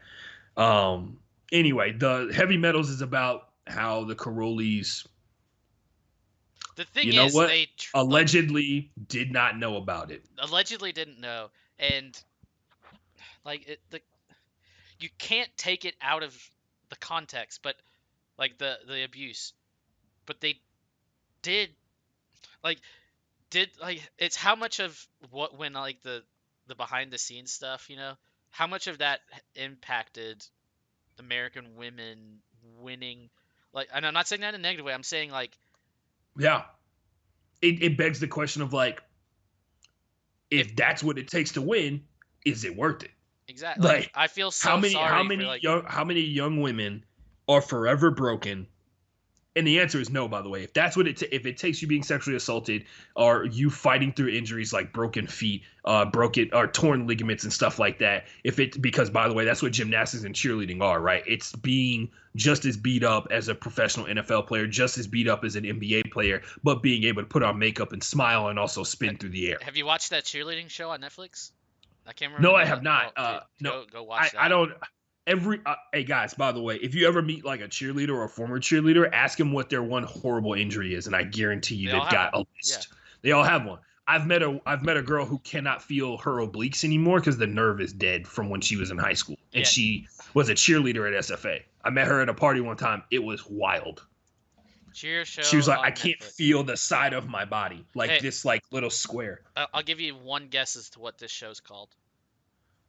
That I'm talking about with the cheerleaders. Last cheer, No, just cheer.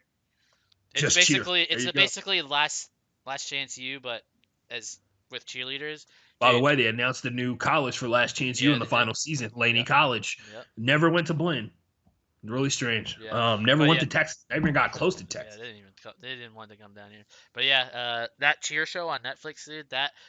I that gave me so much respect for what some of the like, dude. You see, like no spoilers. They show a mistake that when I watched, my jaw was just dropped. I was just like, Yeah. I thought she died. I thought she was dead. Yep. I Yep.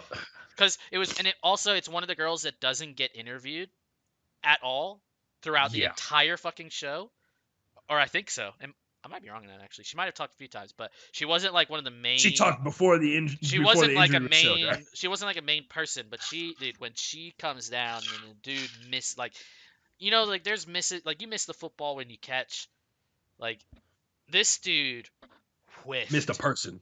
whiffed and Whiffed missed a a person. person coming down from like a 6-person, like, dude, I can't even just I don't know the words. Like, dude, uh, uh, uh, yeah, Oh, but great Martin. show. Martin very famously taking advantage of our video medium now for our audio customers. Yeah. But So a great show. Yeah. By the way, some of the uh like stars of the show, really good follows on Instagram.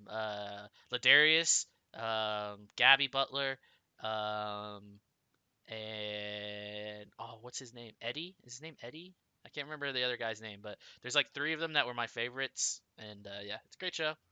There you And go. No, like I said before, a lot of what Heavy Metals is about is, as a guy who used to compete in gymnastics, which I did, believe it or not, as a kid, you learn a lot about what women go through to be able to compete at a high level in gymnastics, and it's usually a ton of misogyny and a ton of you don't get to eat food anymore, yeah, that kind of thing.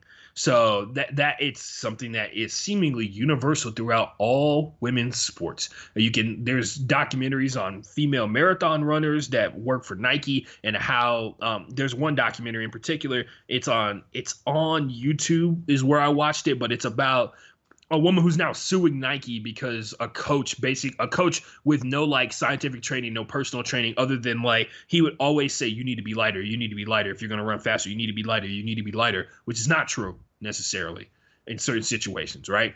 I would need to be lighter to run a marathon. She would not. She got so low in terms of like her body weight she stopped having her period, which is a dangerous place to be as a woman, right?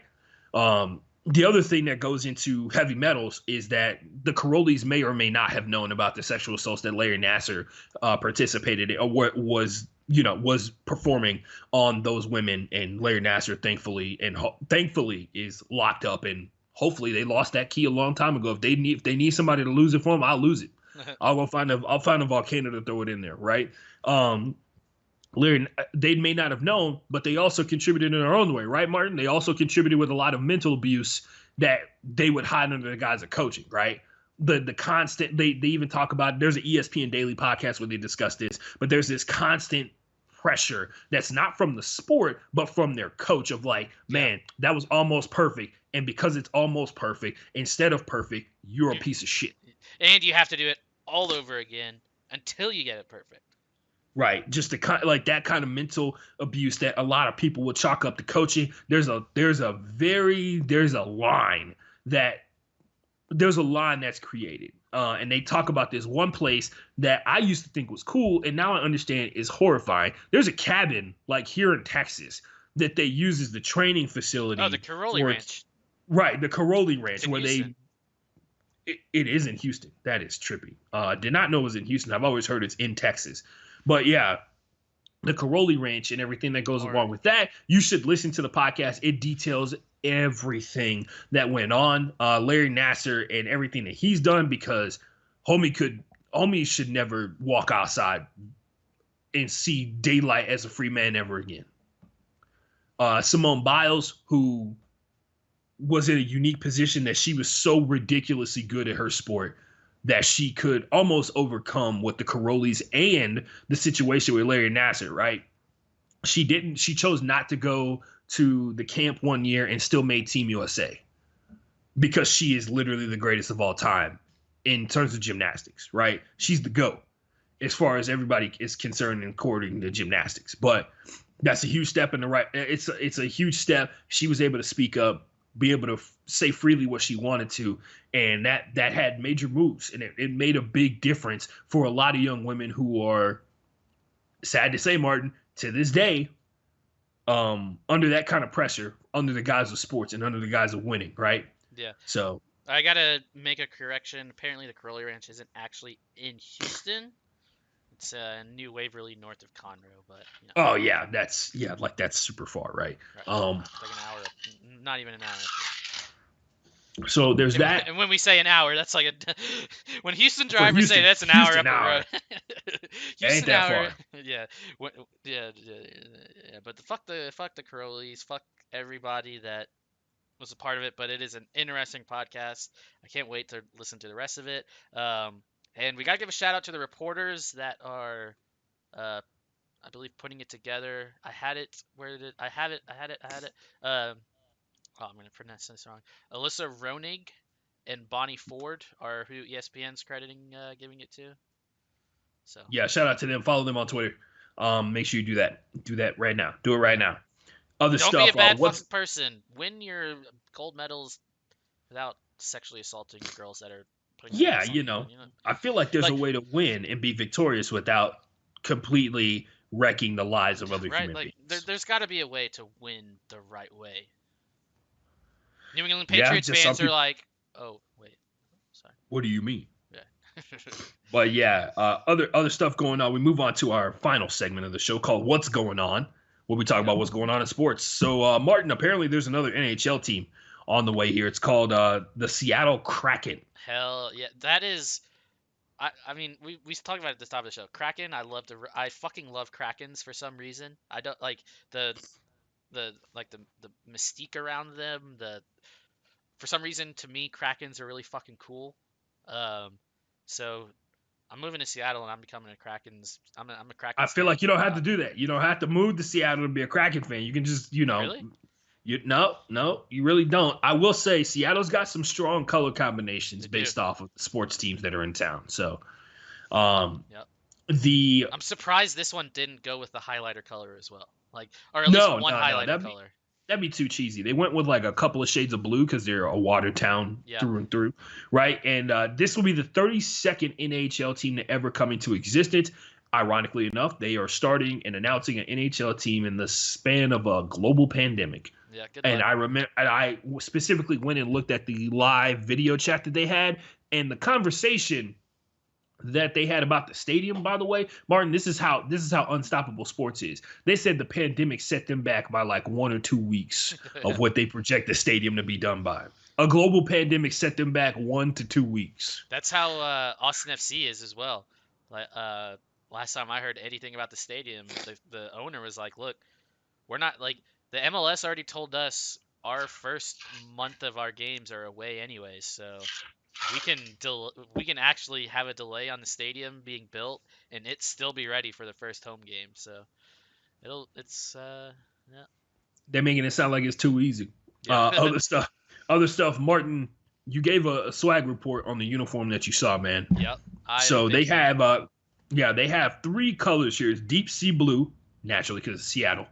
Boundless blue, which is a lighter blue color, almost a teal, to a certain degree, and then their red is called Red Alert, which hopefully, Martin, if we're talking about merch here, the number one shirt we got to make is release the Kraken in all 3 of these colors, right? Yeah. All 3 of these colors, different color shirts, release the Kraken. Of course, the red one is probably going to sell out, right? The red one is going to be the one. Yep. The red one with the release the Kraken with the logo on it is going to be the best one. I will say this. I saw the intro video for the Seattle Kraken, and I would say it's perfect. You should definitely go check out their new Twitter handle. They did a couple of shots of the city from the port all over the place and boats and stuff like that out into the ocean, catching waves. And then they show you without saying a single word, they build up the logo from an S, and then you see the arm of the Kraken, which is a giant octopus, right? A giant squid. They build up the S, and then they put the eye of the Kraken in there, and then they show the different shades of blue, showing how how the ocean itself cuts away, and it wears everything down. And I would dare say it's perfect. Yeah, it's perfect announcement for a team. Yeah, you're right. Everything about it has been spot on. For those anybody who's like you can't just quickly access and look up the colors, deep sea blue. So here's like a quick take. These should have been the Houston Texans colors, and I'll just leave it at that. So there's deep sea blue instead of the Texans deep steel blue, and then of course the Texans have the red. But this boundless blue is kind of like I would describe it as like sea foam blue.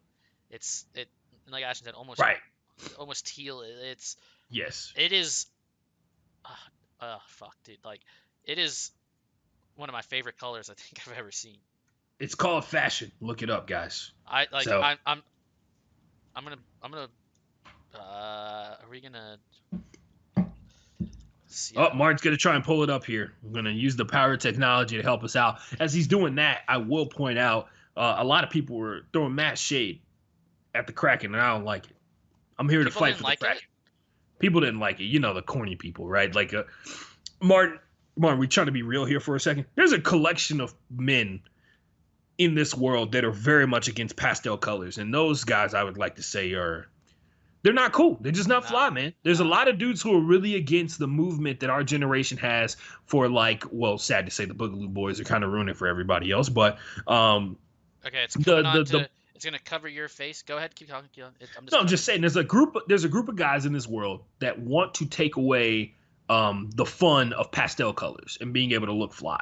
That is the new Kraken logo there. You see the new Kraken. That's the sweater. Sorry, I almost called it a jersey. Yep. The sweater looks pretty cool. They haven't released anything about the merch in terms of the shirts yet, but I would imagine there's going to be one of that little powder teal blue that they got That's going on there. This one right here. This one. Yeah. This blue. That is my favorite color. This color that they have for the main logo. I love that color. I fucking love it. There you go. For Kraken Martin, too, like it is. It for some like it just looks like a. I don't know. It's dude. They knocked it out of the fucking park. There Shout you out go. to Seattle Kraken. yeah, Martin is a hold big on. fan. Yeah, I got these two pictures from king5.com, all courtesy and all mumbo jumbo credit to whoever. They look like they got it from somebody else. Credit NHL Seattle. I believe that's I what mean, you their could have just got it Twitter off the Twitter account. Yeah, Yeah. exactly. Yeah. But yeah, it is. Yep. So yeah. Thanks. They're not suing people yet, Martin. They want people to know about it. Fuck So the any DMCA. kind of yeah, Martin's not a big fan of laws in terms of like copyright laws. So they're once again a sport he's never competed in copyright law. Anyway, there you go, Dude, Martin. Fuck that. Fuck So anybody that go. says that while I have a stream that's live on air, I can't listen to music. Like fuck that. That's dumb. You're gonna sit here and say the only reason somebody's watching is because my music. Like, dude, the fuck out of here. Let me listen to fucking music while I I mean, play you video can say it games. doesn't hurt. Like the other thing is it's promoting your songs. Like Yeah, but is that not common sense? yeah, but then like, never mind, Martin. We're not gonna do this. We're not gonna do this right now. We're gonna hold ourselves back from this debate because we have a conversation about how if you allow that to happen, somebody can just start up a stream that plays whatever song gets requested and become their own radio station without any of the rigmarole that comes with being a radio station. Anyway, that's all I'll say about that. Other stuff. Basketball's back. Yep, it is. Basketball's back. NBA basketball, most importantly. As a matter of fact, in the background of where I'm sitting right now, there is the LA Lakers playing the Dallas Mavericks, which it looks to be. Hold on, let me check the score here. Very unprofessionally. Let me turn away from the mic. He is looking over his shoulder. He's back over his shoulder. The score is not up, so I can't tell you even if I wanted to, which I don't want to. If any, that was actually a great discussion on part of my take a few months back was remember when sports didn't have the score up all the time and they would only show it like dude, back when you show if you go on ESPN Classic, dude, they used to like they would show the score like every 45 seconds and it seemed like it's an eternity when it's always available, right? Yeah. That's got to be wild. That must be like an era. That must have created like an era of excitement, like for a certain group of people. As a sports fan of this generation, I could not imagine not knowing the score at any given time. At any second in the game, if you were to take down that score from me, what are you doing? What we gotta fight. How long's left in the game? Whose ball is it? How many timeouts? How many timeouts do they have? Exactly. How many challenge flags do they have? I need this information constantly. Especially now that I will say this, Martin. You think about it, like the live scoreboard, the constantly live scoreboard, opened the pathway to in-game gambling. Oh yeah, for sure. In sport gambling, which by the way, you can do at Thrive Fantasy app. Oh yeah, get some prop beforehand. Bets in there. Put the prop bets in there. Use promo code BrokeBoy, and you can bet on League of Legends, Dota, and what is it? CS:GO. Also, they have NHL, MLB, and NBA games up as well. Check it out. Download the Thrive Fantasy app and get to betting, man. I'm excited. Promo code BrokeBoy in, you get 20. If you put at minimum $20 in, you get $20 back. And use that to gamble. I can't wait to bet on a prop for James Harden's like 3-point attempts or how many times a game will James Harden get blown by on defense. Rockets play tomorrow, by the way. Yeah. Or just like I can't wait to bet a prop bet on James Harden and or the Rockets. Yeah, So NBA basketball is back. These are currently scrimmages. They do not count towards the regular season, but I guarantee you, if I put one of these games up on the screen, after July 31st, you couldn't tell the difference. They have everybody's getting 3 scrimmages and 8 regular season games, right? Mm-hmm. The scrimmages are happening at the same courts where they're going to be playing each other at. And from what I've been able to tell, other than the rotations being a little bit, the rotations are bigger, right? We're at the back half of the season. That's where you got to put yourself mentally. We're at the back half of the NBA season, about to go into the playoffs. 8 games before the playoffs, we're cutting down. We're either increasing the minutes for the squad that is going to carry us into the playoffs, right? And they're getting down to that tight man rotation right before they get into the playoffs, right? Mm-hmm. I'm not going to sit here and say 8 because 8 is the quintessential. We're in the second round of the playoffs. We're only playing 8 dudes with like legitimate timing, and you can extend it out to 10. That means 5 dudes who are on the end of the bench are just not going in unless we're up by like 20 or 30 and we need to give people a rest, right?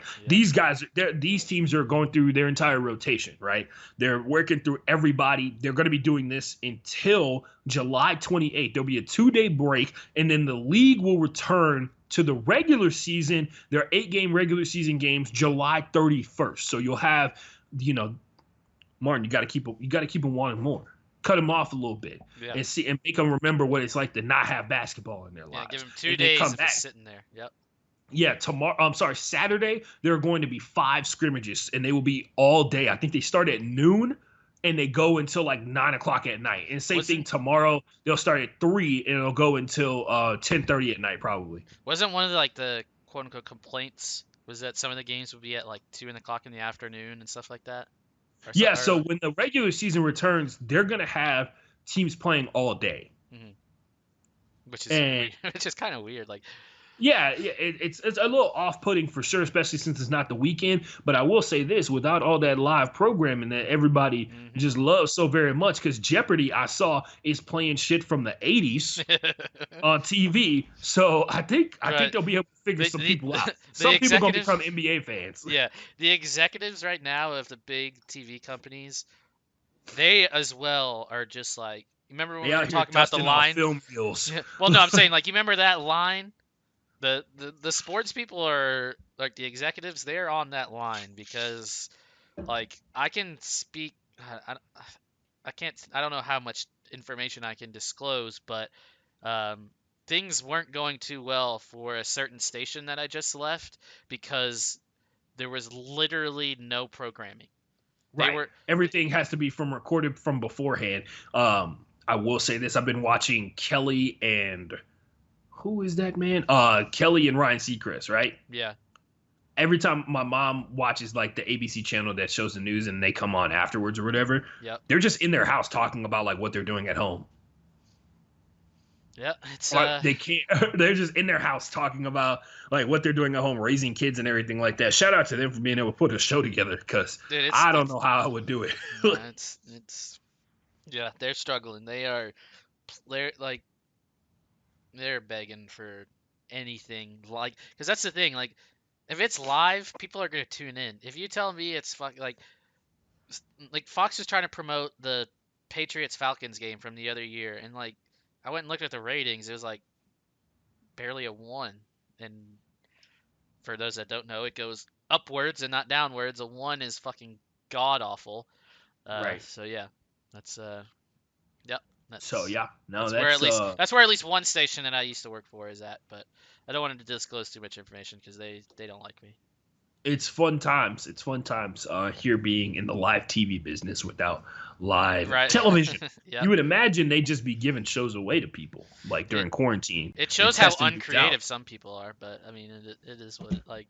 Hey, that's how the game goes, baby. That's why we're lucky we have YouTube, we have Twitch, we have all these other ways that people can get their creativity out. Yep. And then, it just makes it worse on the TV stations. Like when you don't give those guys a chance and opportunity beforehand, when you come a knocking, they have the actual ability to be able to say no, because, like we mentioned before, we talked about your boy Shroud walking away from his gaming deal. We talked about Ninja walking away from his Mixer deal. Yeah. He's just like, I got better shit to do, and I don't need to bother you guys. So, I don't need to double my contract with Facebook. Fuck that. Right. Yeah. Fuck that. So he does that. Anyway, just some things to think about, no doubt. That's just the world of creators. Anyway, the NBA scrimmages are pretty fun. They're playing at a pretty high pace, I would say, because they're getting shorter amounts of time on the court. They're playing at a really high pace.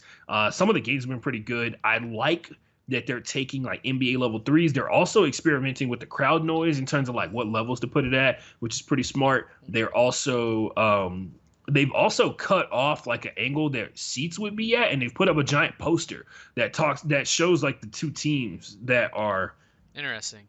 yeah, that are playing. It's pretty dope. It's a giant display that kind of has like hashtags and like team Like team the logos. They like have the the Lakers one right now has the banners of the championship. like if you've watched any of the EPL or like the FA Cup semifinals this past weekend where it's like almost motif or like not motifs but just fucking I don't know I haven't seen the NBA ones but like the EPL and soccer they have these big like thank you NHS and we're Right, in this right, right. together and stuff like that. So that's what I'm Yeah, they covered imagining the it to seats be. up with giant Is that giant what the tarps that NBA have thing is like? no, the NBA one is like a standing one, so it Oh, cuts off like you're like there's no way that you would know that there were seats there unless you already knew that they were there. It's like it's like a giant wall of right now for the Lakers. It's their championship banners. oh okay. So it's pretty dope. I think each team has their own kind of different one because the Clippers one looked like their home court kind of and had like some different graphics on it or whatever. It's I'm pretty interested dope to see the way that. that they have it set up. And then of course they have Black Lives Matter written on the court Yeah. on both sides. And I'm sure there's a lot of people who are pretending like they're not going to watch sports anymore Oh, because I'm of not that. watching. Or, Oh, yeah. No, oh man, what? Hold on. I was gonna say something, but fuck it. It don't matter. Oh no. People are mad that the MLB is going to like superimpose fans over the seats, kind of like if you're watching Madden or yeah, yeah, NCAA or yeah, yeah. like that's how the fans are gonna look. And some people are pissed, dude. They're like, The fact why that would you? that's even You're possible is insane. ruining the experience. Why? Like it's like, dude, they're just trying to make it as like normal, like a normal viewing experience is possible because they know people are going to tune out or might tune out if they see empty seats. It'll be a Which is reminder, which is because it's like people are going to tune into this sports event to get away from the coronavirus. They don't want to tune in and see that it's fucking empty because of the coronavirus. So if right. they're gonna overlay fake fans. Fuck it, do it. I don't Also, enjoy your that's a good baseball. opportunity. I'm just saying, guys, a lot of you guys really are forgetting the real. There's an underlying concept to all this stuff that's going on. This isn't the last time it's going to happen. Hmm. Sure would be nice to have a backup plan for shit when stuff like this happens again, so we don't have to wait for months and months for another contagious disease to kind of have like its outbreak and really shut down everything, right? Like to have a plan in place and really just agree on a time and a place, right? Yep. Would change everything because this is the first time through where the whole world is shut down. So, that's all I'll say on that one. The other thing I wanted to point out, Tobias Harris refused to answer any questions. He said he is calling for the arrest of the cops who killed Breonna Taylor. One of them has been fired. The other ones are still paid police officers. People Oh, who rolled up in You say Breonna. he's not playing? No, he's not answering questions. Oh, okay. Every time I, somebody they asked him a question, he said, he's like, that's great about the T-shirts that Russell Westbrook made in support of Black Lives Matter. He said, yeah, man, I'm going to need them to arrest the cops that killed Breonna Taylor. And he said it twice. And he was like, that's going to be my answer for every single question. He got up and walked away. nice. So that's how it's going to go. Mike Tyson fighting Roy Jones Jr. And apparently it's supposed to be an exhibition bout. Yeah, Bout and undercard of MMA and boxing that does stuff. like apparently that like hasn't been confirmed yet, Ashton. But like, didn't you and I maybe last week or the week before talk about like Tyson's looks like he's trying to come back? Like he's yeah, like we also talked about how Tyson had Francis Ngannou on his podcast yeah Hot Boxing, right? yeah And he mentioned he's like, I don't know if you know this, but to Francis Ngannou, who is a UFC fighter, he said, I don't know if you know this, but the UFC's getting into boxing. So now Mike Tyson's got to fight.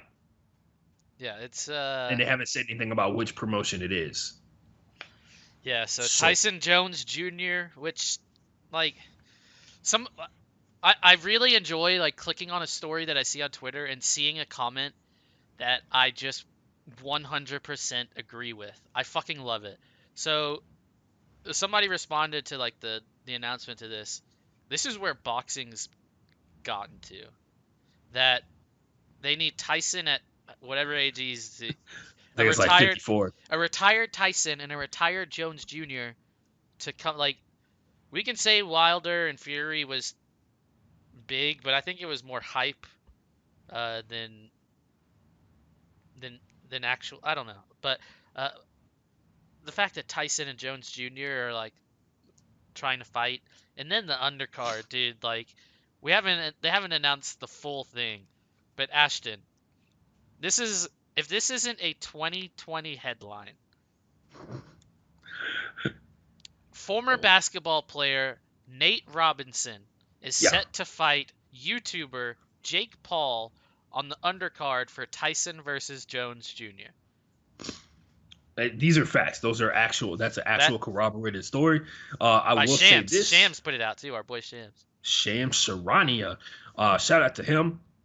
I will say this. Thing to pay attention to here is everybody's rooting for that Paul boy to get knocked the fuck out. Oh, of course. Is he the God. Is he the one that Don't know which fought? one is the worst one. Don't know which one is the worst one. I'm assuming they're both ones that have fought at some point, right? I don't know. Dude, I don't know. I couldn't tell you them apart. I couldn't tell you why the fuck they're famous except they're YouTuber. Like, I mean, Yeah, I they do couldn't silly things on the internet, which hey, anybody can say that they do it, but how many can say that they do it for the views of 1 million+ people pretty much every single see time, right? he's the type he they're the type of people that if you were to talk shit on them, they'll say, "Who the fuck are you? I've got this many followers. I make this much money. Who the fuck are you?" And I can't stand those type of people. I I I I the fact that you use, "Oh, I've got this many likes on a fucking social media website," as the fact is why Which you they could cancel and deactivate tomorrow. yeah, like And then how famous are you? exactly, like, dude, like get the fuck out of here. It is what Yeah, it is. hey man, I'm not here to judge those guys. I've seen they've done some pretty messed up stuff in the past. I've seen that they've intentionally gone out of their way to go to places where natural disasters are happening so that they can record it and like kind of tool around while people are losing their livelihoods and their lives and stuff like that. Yeah, fuck But those. hey, I'm not your dad. I'm Yeah, not in but charge of you. I'm not your daddy. I'm not in charge of you. Do what you gonna do. Society has a pretty good way of weeding people out, and they seem to be willing to uplift these dudes for some reason. And then you look at what they did, and it makes you question one of the two people that's involved in this situation. Because at one point, you got to ask yourself, the Paul boys are just doing what they read that everybody else likes. So to a certain degree, you can blame them, but how much blame do we put to the people who are watching them? Anyway, true that. But yeah, 36-year-old Nate Robinson, 23-year-old YouTuber, and I'll put five. Give me 5,000 on Nate, please. dude, Nate. I'd take 5,000 on Nate. All right, isn't he like? I don't know how tall Jake Paul is, so I couldn't even tell you like if it's I'm gonna gonna be tell you a right now, it don't matter how tall that boy Jake Paul is. bro. Nate Robinson's barely 5 foot. My previous statement stands. But the the the weird like He could so be 7 feet tall. Nate Robinson gonna find a way to hit him square in his jaw. the weirdest part of this whole fucking Nate Robinson Jake Paul story is like the shit talk that immediately came out after Shams put out the story. Like they tried to like talk shit on Twitter, and it's not like I'm officially old if what this is considered to be shit talking. I'll just Martin's like over here like there's no Conor McGregor's. I'll tell you that much. Jake Paul is winning, guys. This is from Nate Robinson. Jake Paul is winning, guys. Jake's a YouTuber. I'm coming for the cloud. Which Jake Paul responded, "Poor Nathaniel. Lol, lol, lol, lol, lol, lol, lol." That's shit talking in 2020. Uh, yeah. I think it's time for us to move on Yeah, Ashton, to the next topic. I'm gonna say right now, I will not be tuning in to Yeah, Tyson no. Jones. Hey, guess what? Plot twist. I'm not watching that. I'm watching the gifs. I'll give people the clicks on Twitter or whatever social media. I ain't fucking paying a dime to watch Tyson Jones Jr. in that undercard. I would rather watch NASCAR. Hey man, I'm not here for it. I'm sure there's gonna be somebody on Periscope streaming it illegally that we Oh, can for sure. see and watch the fight of and all that kind of jazz like that. I won't. I'm not And even gonna illegally stream that shit. there's gonna be a ton of people who are gonna write think pieces about how this is a pivotal turn against Right. the industry that is professional boxing and all this kind of shit like that. But you know what your boy's gonna be doing. I'm sure there's gonna be some other sport. Thankfully, Martin, I can say I know in my heart of hearts there's gonna be some other sports on that night, and your boy Oh will be god. watching it. Even if there's NHL on, I'll be watching it. Yeah, I'll watch it. What sport? What? Okay, Martin, I'm gonna name a sport. You tell me if you gonna watch that or Jones Jr. Motocross. Motocross. Damn, Martin don't even respect NASCAR. NASCAR. NASCAR. He'd pick NASCAR over watching an actual fight between these two grown ass men. It's an exhibit. Like they're not even wearing. They said they're not gonna wear headgear. They're not gonna wear headgear. They're not wearing headgear, and then they're wearing like Smart cups. the I was gonna say the gloves. What is it like? Oh yeah, they're the wearing like extra long. yeah, They're like wearing like the extra big gloves. extra large gloves. So like what? Okay, What? badminton, professional badminton, Badminton. Because that would be interesting to see the ping pong, professional table pong. tennis. Table tennis. Dude, I Okay, watch that shit it's when just- the Olympics are on. What sport are you willing to turn off to watch Jones Jr. versus Tyson? Golf. There's only one other sport that's golf. So golf. Wow, golf catching a I straight don't, here. dude. I don't. Golf catching a big straight. I'll actually. I don't I'll watch know. The Bachelor Would before I watch that fight. Dude, some people consider The Bachelor. I don't know. That would be where I would have to I would stop and think about it. Golf is the line. Golf is the line where you question For it. me It's not even personally. like a for sure thing. Like badminton, sports like that, I would find interesting to watch professionally just to see what the Water polo.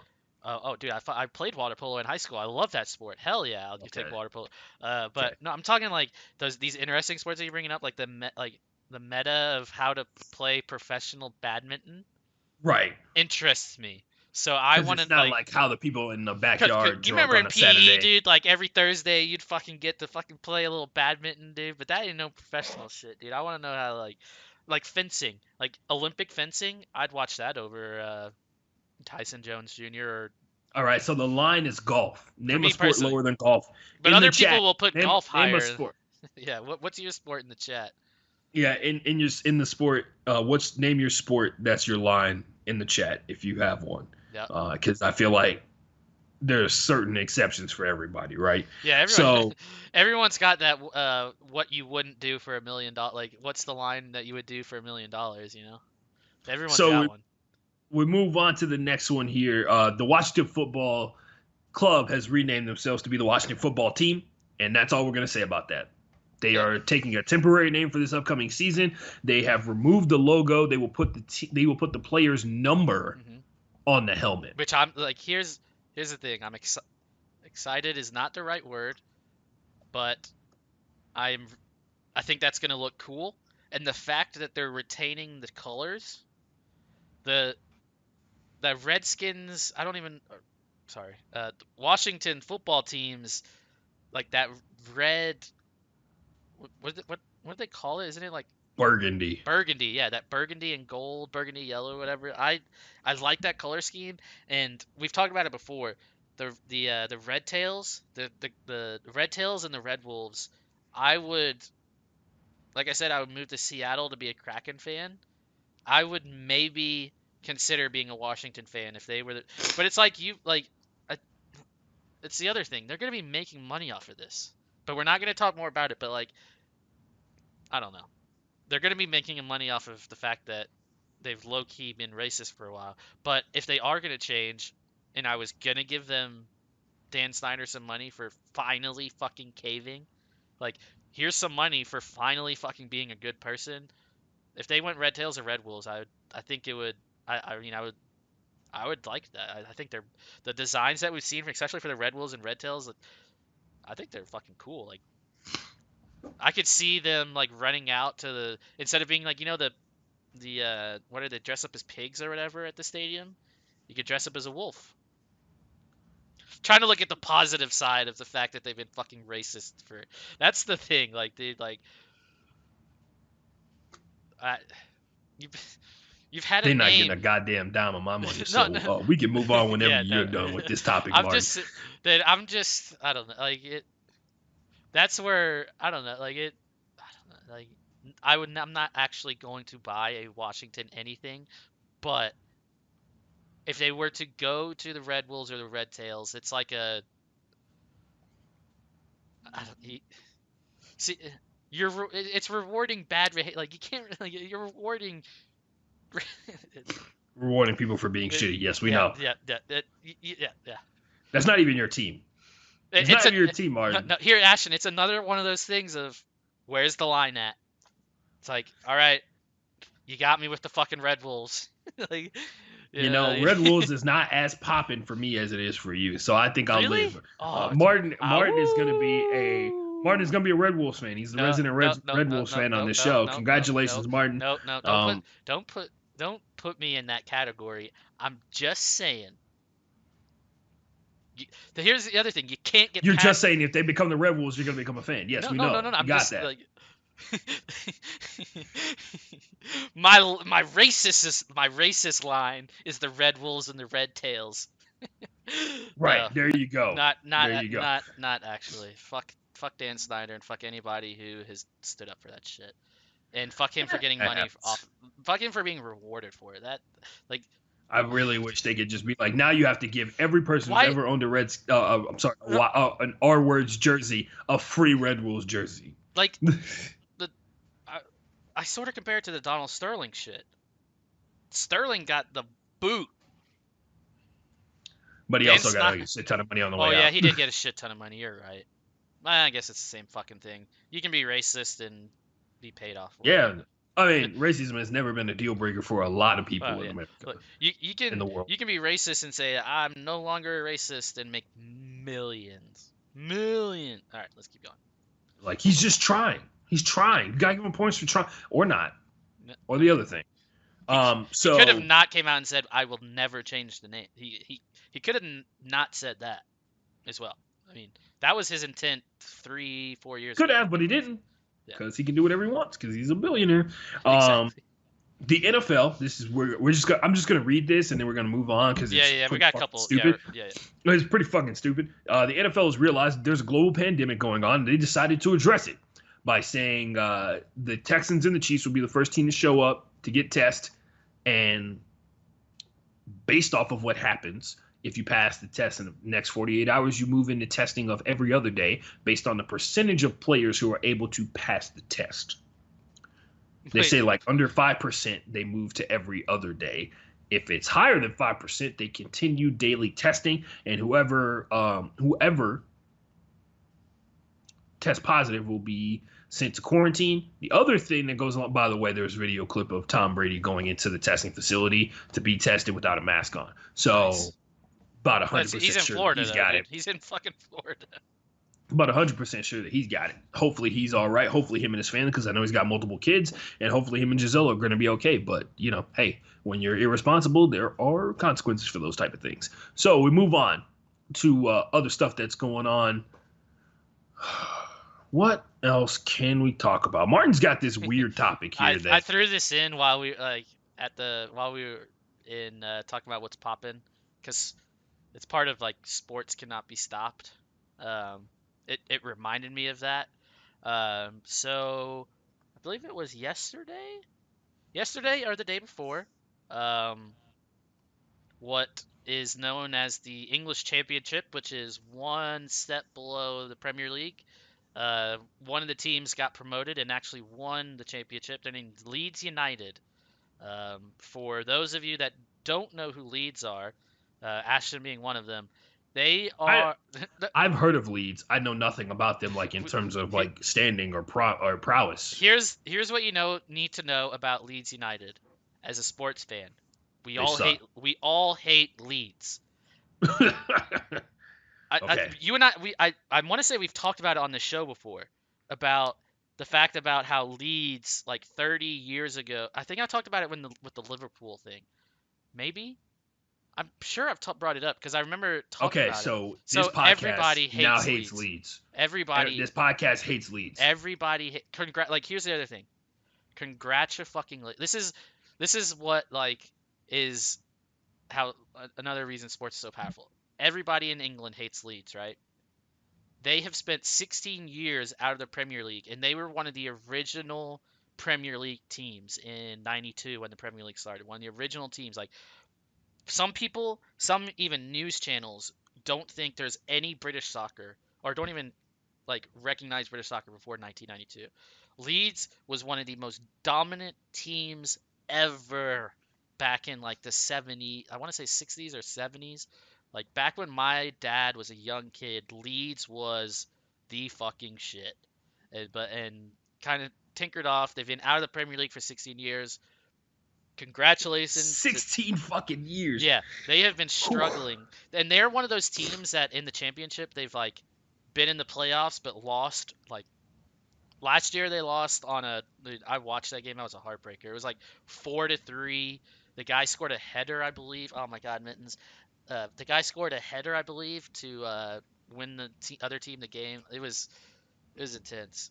But yeah, so Leeds is back, but sports is bigger So than hashtag anything. fuck Leeds. Yeah. Fuck Leeds. Yeah, we all hate Hashtag Leeds. fuck You Leeds can and fuck literally, Dallas. you could like, what's really funny, Ashton? You could go on YouTube and find a "We Hate Leeds" chant for all of the top tier team.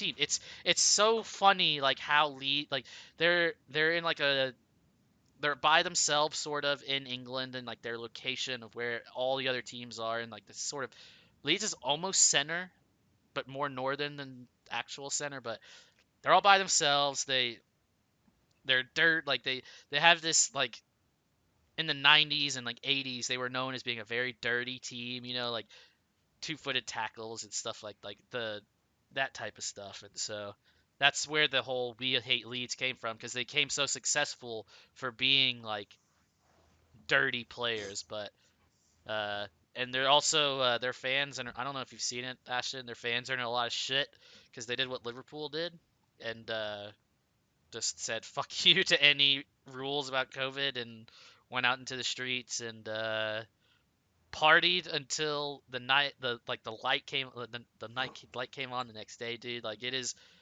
was like that, and sports can't be stopped, dude. Like you go and tell a fan of Leeds United he can't go outside to celebrate his team winning to be back in the Premier League. Like you go tell like that's how powerful sports is. Like you will put your own rational thinking aside about the coronavirus to go celebrate the fact your team is back in the Premier League. Oh, and by the way, as soon as they got back in, signed a record deal with Adidas.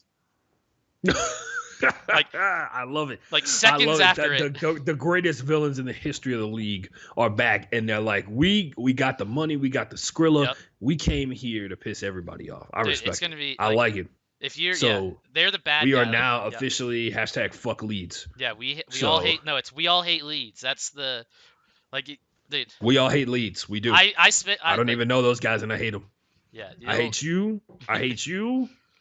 Yeah, no, you'll come to insert haters hater players ball. if you get GIF. more into the Premier League, you'll or like you have to look more into the history of the Premier League or anything for Leeds, because like I said, they haven't been there for 16 years. But yeah, congratulations to Yeah. them. But We hate Leeds. there you go. And So this brings us to our final topic for the day, Ashton. Final yeah, topic Martin dominated last week with the did. nickname picks. So the way we pick winners for fights in the UFC on this show is and when I say we, I mean Martin. I will read off all the nicknames of all the fighters, and I kind of sprinkle some information in here or there, and we come to the conclusion of who the top. Martin, this is actually the largest card in the history of the UFC. seven It's fights. 15 fights. 7 15 fights, yeah. 7 on the main card, 15 in total with the Dude, prelims. This one is It's gonna be a long day. It's gonna be a long Saturday. So for buckle up, everybody at folks. home, make sure you pace yourself. Yeah, pace yourself. pace You know what yourself. I mean? It's a marathon, not a sprint for this one. You don't want to be drunk before Khamzat Chimaev comes out there undefeated the first fight of the main card. You pass out before Paul Craig and Katsuyori Atiakulov goes out there. So Did you actually pronounce his name correctly? I tried. Okay, I was gonna say, did you actually look up how to pronounce it? Because No, I that was listened off to it the multiple times. that was off the dome. I've told you before. I don't cheat. I will show you. The people at home can see what I see when Ashton is going through the fights. All right, preliminary main card. This is literally all I go off of.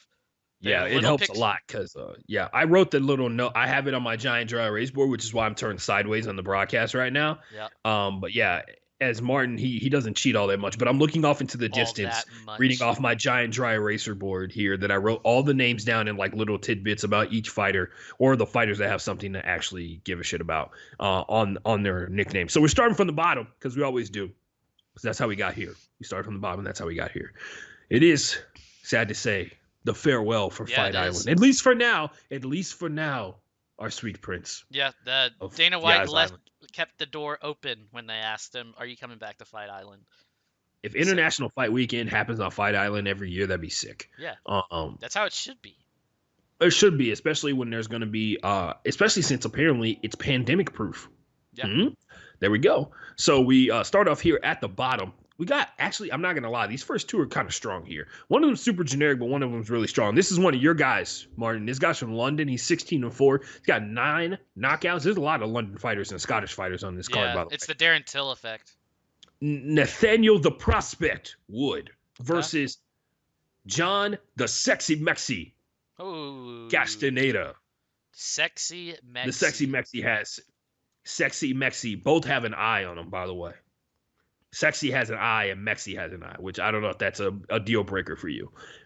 You are the master of picking these. But 17-4, 6 knockouts on his record. We got Ramazan Goretz Imev. Martin? Do you know what Goretz means? Martin, I'm going to tell you right now, it actually doesn't matter what it means. Why? Why is that? Why does it not matter what his nickname means, Martin? The other guy got a better one? No. There's some. Ramazan is 18-4. He's got 7 submissions. His nickname doesn't matter because he is from Dagestan. Oh. Yeah, he's winning that fight. Let's go on. Sorry, Nicholas, whatever your fucking nickname is. What's Nicholas's nickname? Does he have one? Yeah, it's the Green Mask. I'm sorry, it's not even the. It's just Nicholas Green Mask Stolze. He's 12-3. Green Mask. By the way, one of the Dagestan fighters lost last week on Fight Island 2, and I'm wondering if that guy threw it on purpose. He threw it on purpose. Okay, that's Green Mask, that's going up there as one of the worst nicknames I've ever heard. It is because it makes no sense. Unless I feel like there's got to be an origin to that, and I don't know what it is. I will say this: I want to clarify who said that Dagestan fighter threw that fight. It was Martin, not Ashton. Just, I'm not fucking with it. But a familiar name, Martin. Mm-hmm. Beth Correa. If a lot of people remember her, Beth Correa. Her nickname, the Pitbull. Okay. If you remember her for what her famous incident was, it involves Ronda Rousey and white shorts. 11-4 is what Beth Correa is on her record. She's going up against Penny Banzai Kayanzad. 12-4. If you're in the chat, by the way, feel free to drop in your own nickname picks and what you want to check out. So yeah. I'm just seeing that picture. That's fucking hilarious. Bonsai is her nickname. I don't think I'll ever pick Beth Correa just because of that picture. By the way, that's unfortunate. Check it out. Yeah. Just type in Beth Correa and shorts. Anyway, moving on. Next fight. These are heavyweights. This is actually a familiar name, Martin. He's fought twice in quarantine. Tanner the Bulldozer Bozer. You did not pick him last time. He's 18-6. He actually won with like the most dramatic knockout in I want to say it was one of the fight nights. So the other guy, his name is Rafael Bebezao Pesao. What's that stand for? 10-1, 6 TKOs. You know, my job's not to nicknames. My job's to create the drama, say the names in a dramatic fashion. What do you got? What'd you look up? Oh, I don't. Hopefully, it's not a slur like it was last week. Last week we Uh, had a fight around here. His nickname was Pikey, and we looked it up, and Martin was just like, "This is a slur for like Irish gypsy or something like that." And I was just like, "Oh, well, that's uncomfortable." Hopefully, they didn't say his name. I didn't see his fight. I was changing locations when he was fighting, so I didn't hear the intro. Bibizao Bebezao, means big baby in Big Portuguese. Baby.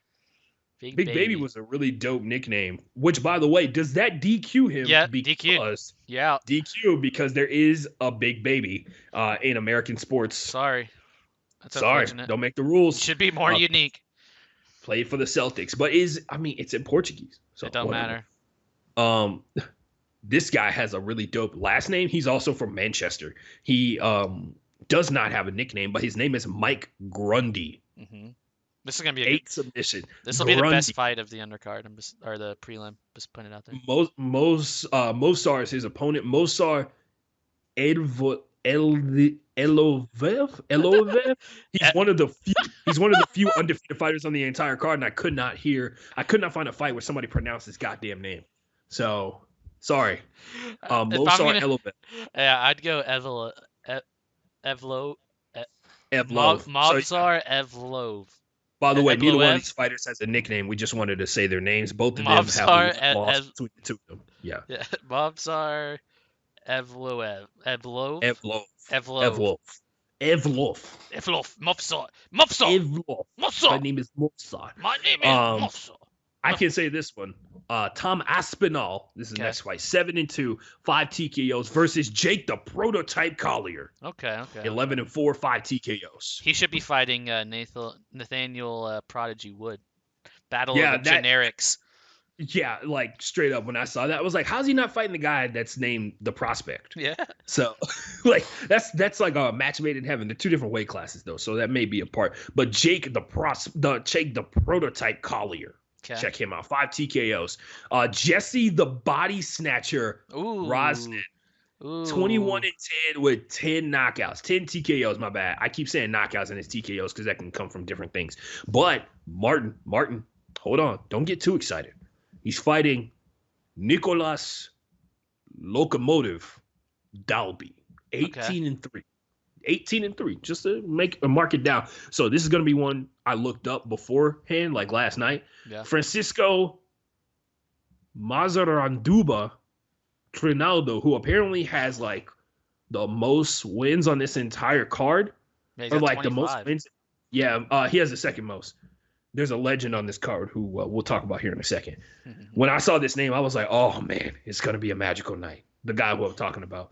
But Mazaranduba is apparently a character in a Brazilian soap opera that Francisco Trinaldo acts just like.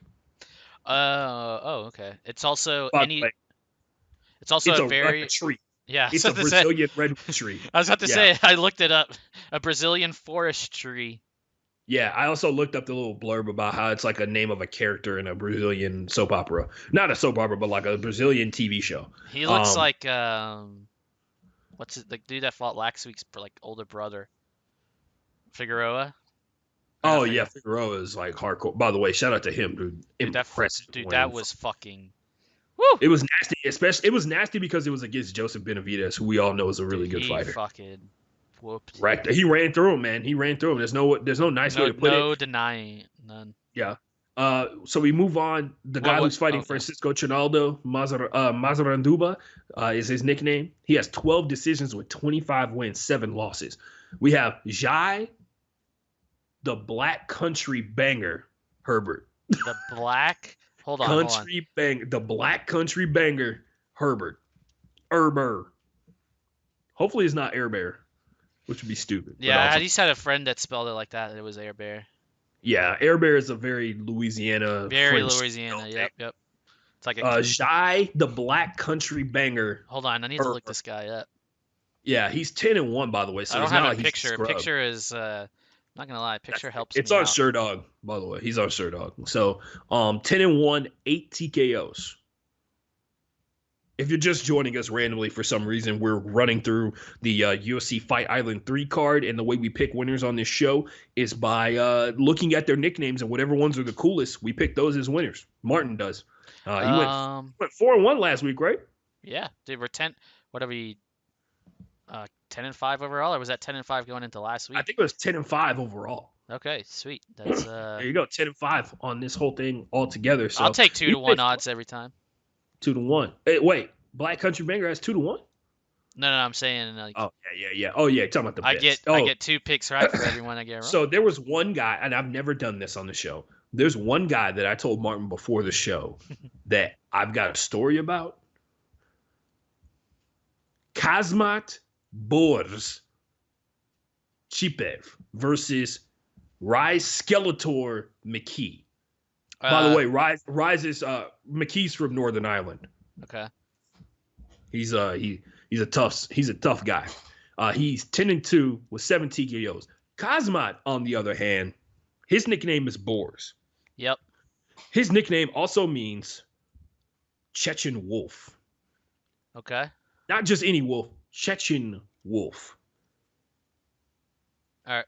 There's another fighter in the UFC a while ago who fought where was it, Philadelphia, and he came out and said he was a huge fan of the Chechen dictator, and his nickname was a variation of Boars. It meant like war wolf in English, and I thought Kazmat for a second was that guy, and I was like, oh my god, because in my mind that equates to Dagestan.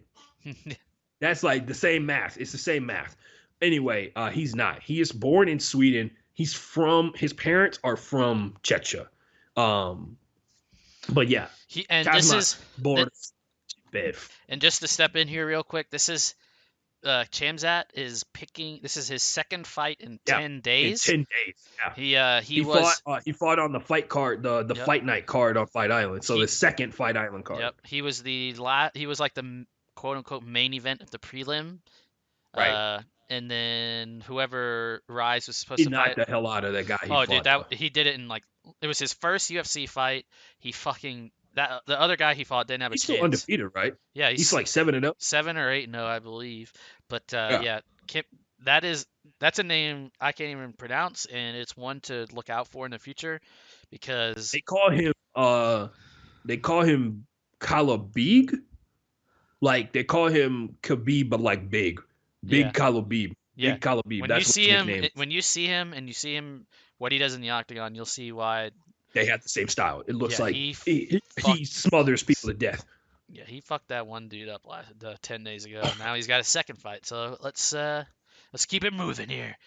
We got a legend here. Not a legend, but like a guy who's been around for a long time. But Alex Cowboy Oliveira, who's fought at one point for a belt, 21-8. He's got 12 knockouts. He's fighting Peter Sabata, who does not have a nickname. Wait, he's 17-6. Your last name is Sabata, and you're not gonna go like Peter Sabata. Like, I will say this.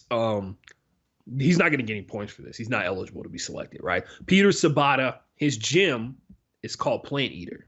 Okay. So he's a vegan? I do not know. Wouldn't know. His gym is called Plant Eater, though. That's his association. Well, that's his association. Here's the thing. I was planning on picking all 7 fights for this card. But if he doesn't you're gonna go 7? Well, he's not gonna. If he doesn't have a nickname, I can't really.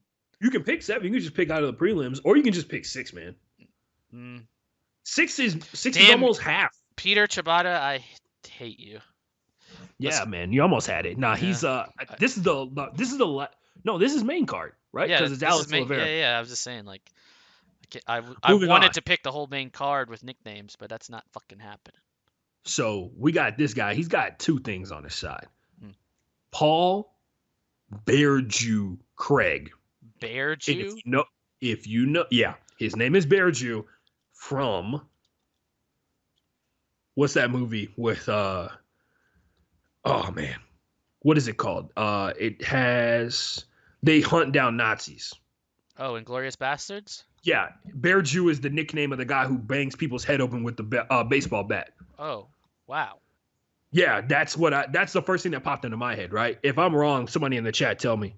Yeah. Yeah, it is. So I'm not crazy. It is Inglorious Bastards. Paul Beardew Craig is his nickname, and Beardew is the nickname of the guy who bangs people's head. He cracks Nazi skulls open with the baseball bat.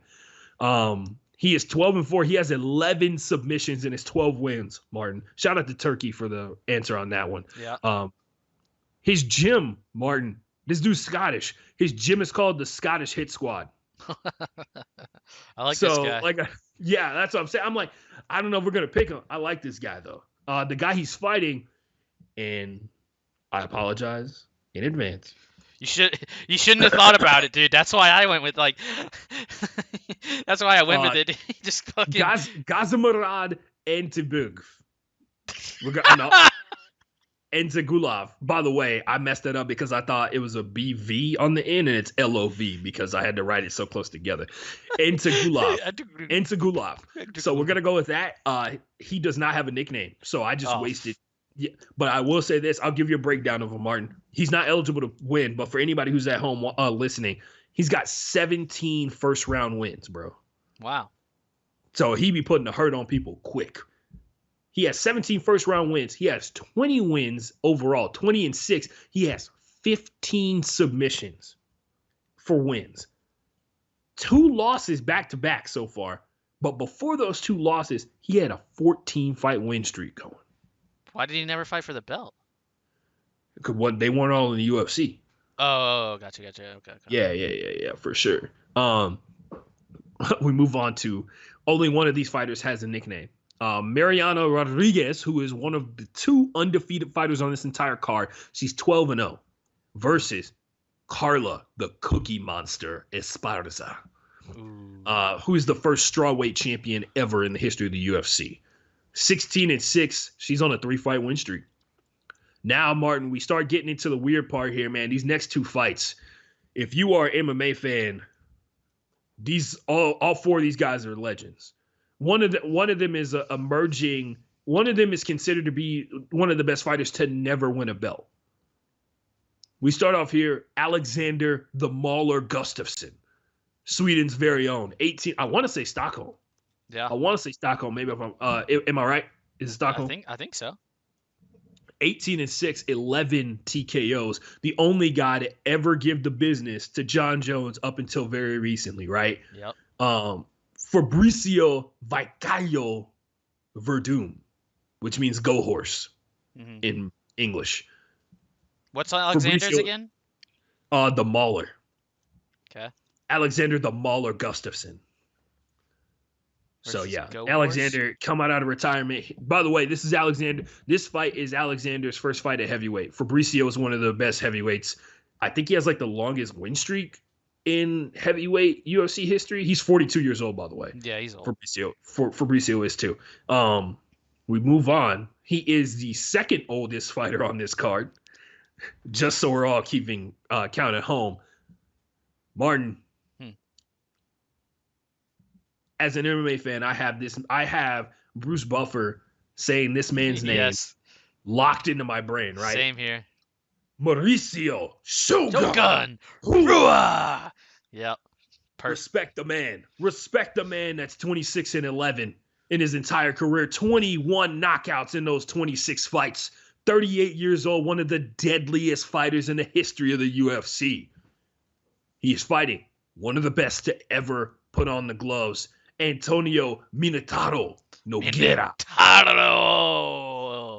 Rogelio. These two, like, when you like you said with Mauricio Rua, there's some names that I'll never forget. Bruce, or like, we'll never get old hearing Bruce Buffer's voice say. Both of these guys hit that mark. They are legends in the game of MMA, not just in the UFC, of MMA. For the people listening, like Turkey said, like the Pride days for this is a turning back the clock, Rua versus Nogueira. And this is the not the co-main event. It's right before the main event. Yeah, or no, it is. I think they're all calling it the co-main. Is it co-main event? Yeah, I think so. Oh wow, get the big money for the big boys. Yeah. I like it. That one, that's one of those ones. no matter, even if it's a like a Usman style fight, where it's kind of boring, puts you to sleep, I'll probably enjoy it. I will say this: between the two of them, they have 29 knockouts Yes. and 49 wins. What's weird about Minotauro Also, is don't forget sometimes, Minotaurus lost to Shogun twice already. yeah, this is the the The three-peat. third one, the, Yeah. the ultimate rubber match. Yeah, Minotauro sometimes doesn't look like he should ever be fighting. Yeah, he gets like when he gets tired, he gets tired. Yeah, like Him and Bigfoot are like that, man. It's wild. Hopefully, Martin. hmm. I don't typically condone performance enhancing drugs, but for these two older gentlemen, I'm willing to make an just exception. yeah. And if you watch a lot of UFC today, um, I'd honestly probably say both of them, but I mean, yeah, both of them. I mean, uh, yeah, both of them. These are two of the icons of Yes. Brazilian MMA. Like, Yeah. when you see some of the younger Brazilians coming up, these are the people that were like the staple. And I think Turkey mentioned Yeah, it. Turkey. This This is is Little Little Nog. Nog. Yeah, it's a Little Nog. Yes. Like going back to the Pride days, like I didn't really watch Pride, but I've seen a lot of like Pride highlight. When I first got into UFC, you saw all the Pride highlights and like the the, it was always like this is the reason UFC has these rules because look what happened in Pride Yeah, type of shit. because of God, And because regular people yeah, would fight Mauricio, and it would just be bad things would happen. yeah. And so it just we're rounding out Fight Island. We've got two of the fucking goats. I mean, just That's the way to go. That's the way to go out, man. They yeah, flew all this way. yeah. They flew 22 hours to come entertain us, and I And can't tell them how thankful I am. and here's a funny little thing. Um, Antonio Nogueira Minotaur, the 15 named fighter, he is by far one of the toughest people to fight in the UFC two. I think it was UFC. It was either UFC one or two, whichever He one. fought in UFC too. Yeah, he was by far one of the toughest people to fight in career mode. Like he was like a final boss almost, and he wasn't even the champion at the time. Yeah, yeah, He no is. doubt. I'll Neither, always yeah. remember how tough he was fighting him in UFC, in whatever UFC game it was, dude. I'm really looking forward to this fight. It's These are the guys that they're here. Like, it's so ironic yeah, because if it wasn't for the two dudes that they're co-main, like if it wasn't for Mauricio and if it wasn't for Nogueira, there wouldn't be a Robert Whitaker and there wouldn't be a Darren Till. exactly. There wouldn't be the two guys who are in the finale here in the main event, and that's Robert the Reaper. He also has another nickname, Yeah, but I he's don't got think it's as two. cool. He has Bobby Knuckles. Yeah, Uh, I've heard a couple of people say Bobby Knuckles, but he has you already Bobby know, Knuckles there. bro. You could tell me Darren's nickname is Skipped My Lou. I'm going for it. So there's a reason that Martin has already made his decision. 20 and He's also by the got way, one of the Robert Whitaker is 20-5 with 9 knockouts. Most people are counting this fight to end instantaneously, right? Like they're thinking that they're coming out here and they swinging, yeah, like not swinging, swinging. Put the yep. A and the IN on the end of it, swinging at each other. Darren the Gorilla Till, Darren the Gorilla Till, who my is from boy Liverpool. from Liverpool. Dude, so what's really funny is, so a few years ago, Darren Till fought for the belt against, was it Woodley? My dad and I actually went to Dallas. Yeah, it was in September 8th, 2018 in Dallas. Um, I considered myself to be a fan in 2018, but I'd never heard of Darren Till. I was just going to the fight to go with my dad. And Right. we go up to Dallas and I start like doing a little research, of like who's on the card. And then I never noticed it until we got to the stadium that Darren Till was British. And so, or Yeah, I Darren didn't Till's see. also been talking cash shit Oh, on dude, Twitter to he everybody. Everybody can get it from Darren Till. well, here's the thing. He's fought at welterweight like almost entire career, I want to say. I think he's Right. had like a couple other fights, but this is like if you listen to the quote unquote experts, this is like middleweight is the where he's supposed to be fighting. And so apparently he has looked like an absolute animal in camp. And I mean, he's the gorilla for a reason. But Darren Till, I mean, he got his ass whipped by Woodley when I saw him live. But you got to stand by your own countrymen when it comes to the nickname pick'em selection that Martin All paid. right, Martin, you, Yeah. you Okay. you got your guys. How many Oh you yeah. picking, by the way? 1, 2, 3. I'll go 5. It also kind of sucks. There's not more female fighters on this card. Like we had like a heavy dose of female fighters the last couple of cards, and now there's only one on the Yeah. last one. But that's how it goes, man. All right, man. Okay, here we go. Martin's got 5. All right. Martin's got 5. Pay attention. These are all from the main card. First fight on the card, we are going Kamzat Kimiev, Mr. Boers. I watched that fight 10 days ago and became a fan probably 3 seconds into that fight. I don't know what it is about him. I don't like, and it's like you said, he kind of fights like Khabib, and I fucking hate Khabib. Like it doesn't make any sense. Why? Like he's Big Khabib. One of his nicknames, Big Khabib. But sometimes you got to make exceptions to your own rules, and so we're going with Boers. Didn't you say it stood for something, doesn't it? Yeah, it stands for Chechen Wolf. Chechen Wolf. Yeah, and even better, dude. We were talking about the Red Wolves earlier. The Chechen Wolf. Let's fucking go. There's a few animals slash like things that I gravitate towards. I don't know if you've noticed that. It seems to be Kraken, octopus, and wolves, which is a little weird, but it is what it is.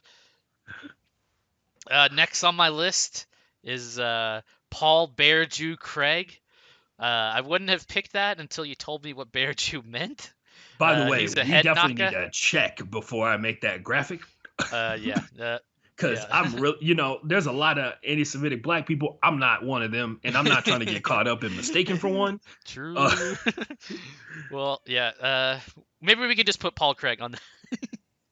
Maybe Yeah. just put Paul Craig. We picked him. You Yeah. can look his nickname up for yourself. Yeah. We're picking Paul Craig, but I mean that nickname. He's a headhunter. Shout out to all the people that fucking hunted down Nazis. Fuck the Nazis. Moving on. Yeah, this is famously a very anti-Nazi podcast. Yes. Yeah. Fucking Nazis. Next on my list. I don't know why I'm going this way. I shouldn't. But wait, did you say Marina had a nickname? Marina does not have a nickname from what I was able to put together. All right, then never mind. I'm only doing 4.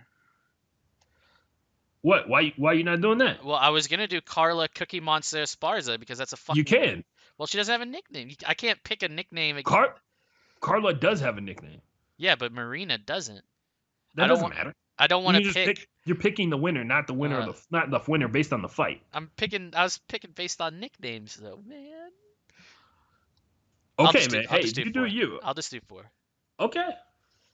We're riding high off of the. We're coasting in. We've fucking killed the pick'em in Fight Island. We're coasting to the finish line. We're just picking up that final paycheck. So I feel like, and honestly, man, we're not even really flexing as hard as we should be on how accurate these picks are. Oh, dude, I'm telling you, if I could get to a state that legalized fucking gambling, I'd have. I think I would it does not have MMA, but the Thrive Fantasy app does have every other major sport plus esports like League of Legends, CS:GO, and Dota. So use Dota 2. Dota 2. Use code BrokeBoy, and if you deposit $20, you will get $20 in a credit as well, and double your amount of money you can bet. We need to get on. We need to send an email to Thrive, be like, yo, can we get UFC? Can we get UFC? Can we get? But the other thing is like, what type of prop? I mean, there could be some cool prop bets for MFC. I mean, yeah, you can do what round the knockout happens. Like that's a simple one. All right. Yeah, what round the knockout happens? Like what? How many knockouts on a night? Yeah, exactly. So. Perfect. Okay, so my final 2. This one I'm not too confident in. Actually, we'll go 5. Okay. Fuck. Alexander the Mauler Gustafsson. Gustafsson. Sorry. No, it's Swedish. No. I'm not entirely thrilled about the pick, it's because of the nickname, the Mauler. Uh, I But if you were He's gonna, fighting a 42 here's year old man. he's fighting a 42-year-old, but it's fucking Fabricio. Like That's there's true. like there's certain fighters you don't bet against, and now that I'm adding a fifth, you can't bet against either of these two. But when the numbers come down to it, it's the third fight between them, and Mauricio Shogun Rua has won the first two. So we are gonna add Shogun to the list. Okay, so we're going Mauricio Shogun. Who one of the best names to ever hear Yeah, Bruce Buffer say ever. yeah, and So we then got Mauricio, we got Alexander, the Mauler Gustafson, yep, Paul the Bear Jew Craig. Sorry yep. if that's a slur we don't know yet. We're gonna our We crack staff is apologize in gonna get on it. advance. Yeah. Kamzat Bors And one more. Chimaev. I've got Yeah, one more in the one main more. event. I think I'll always pick the main event, even if they don't have two nicknames, just because it's the main event. I mean, we kind of made it easy. You already know who it is. It's that boy from down in Liverpool. He's fucking sending Bobby Knuckles back to fucking New Zealand, a loser. Darren the Gorilla Till. I want to say Robert is. I want to say Bobby Knuckles is Australian, right? He's Australian. I thought he was New Zealand. Dude, my friend is New Zealand and Oh, he hates Robert Whittaker. he's from New Zealand. He is? He was All born right. in Auckland, New Zealand. Auckland, where Stylebender fights at. His gym is there. Do they have the same gym? I wonder. They probably do. Like, there can't be too many MMA gyms in Auckland, New Zealand. He fights out of. I think it's like Global Kickboxing or something. Like, it's got like a super generic name. No, it's actually. Wait. World MMA. No, this. What the fuck? How hard is it to see? You should be able to look it up on association. Gracie Smeaton Grange. Oh, there's probably like 3 dudes that have a gym together. It's just 3 dudes that have a gym together. I'm trying to see because Stylebender's he's from Lagos, so yeah, some TriStar gym. TriStar, legendary gym. Or he fights out of TriStar. He used to. That's all I can find. Yeah, because that's GSP. That's GSP's old gym. Yeah. Auckland, New Zealand. I don't see it. Yeah, I don't. It's just not popping up. I'm trying to find. It's City Kickboxing. Oh, okay. For a Stylebender, so no. There you go. Like I said, super generic name. That's why it was hard to remember. But yeah, there you go. So you got Darren Till. Yep. Got Fabricio. I'm sorry, you got Mauricio. Shogun. Mauricio Shogun Hua. You got Alexander the Mauler Gustafson, Paul Bearjew Craig, and Kazmat Boris Chimev. That could go 5-0. I could go 5. The only I don't think Alexander Goose is soft. I don't know. I'm not confident about that one, but I could go 5-0. We could go 4-0. We could bomb it and go 0-5. Right now. How bad would it be if in the last fight I go 0-5 and go 10-10 for Fight Island? That would be that would be very unfortunate. Yeah, so just to clean up what we were talking about before. Yeah, he definitely used to train with the legend himself, GSP. Yeah. Nice. Yeah, I'm trying to find his gym. It is not listed. So he used to fight with Gracie Jiu-Jitsu, like you said. No, he's not at the same gym. Turkey says this is also the epic Brazilian top team versus shoot box clash. Yeah, top team, American top team versus Shoot the Box, which is a crazy. Yeah, Shoot the Box is they spar full force. Huh. That's one of many things that makes them elite, and that's why Mauricio and so many others who used to prescribe to Shoot the Box are so dangerous. Because they both used to be there at one point, and then stuff happens. It happens all the time. Anyway, that's all we got, ladies and gentlemen. You got anything else, Martin? You got something else you need to talk about, man? Oh, man, I think we've hit all the past weeks as much as we can on the top of the nail ahead.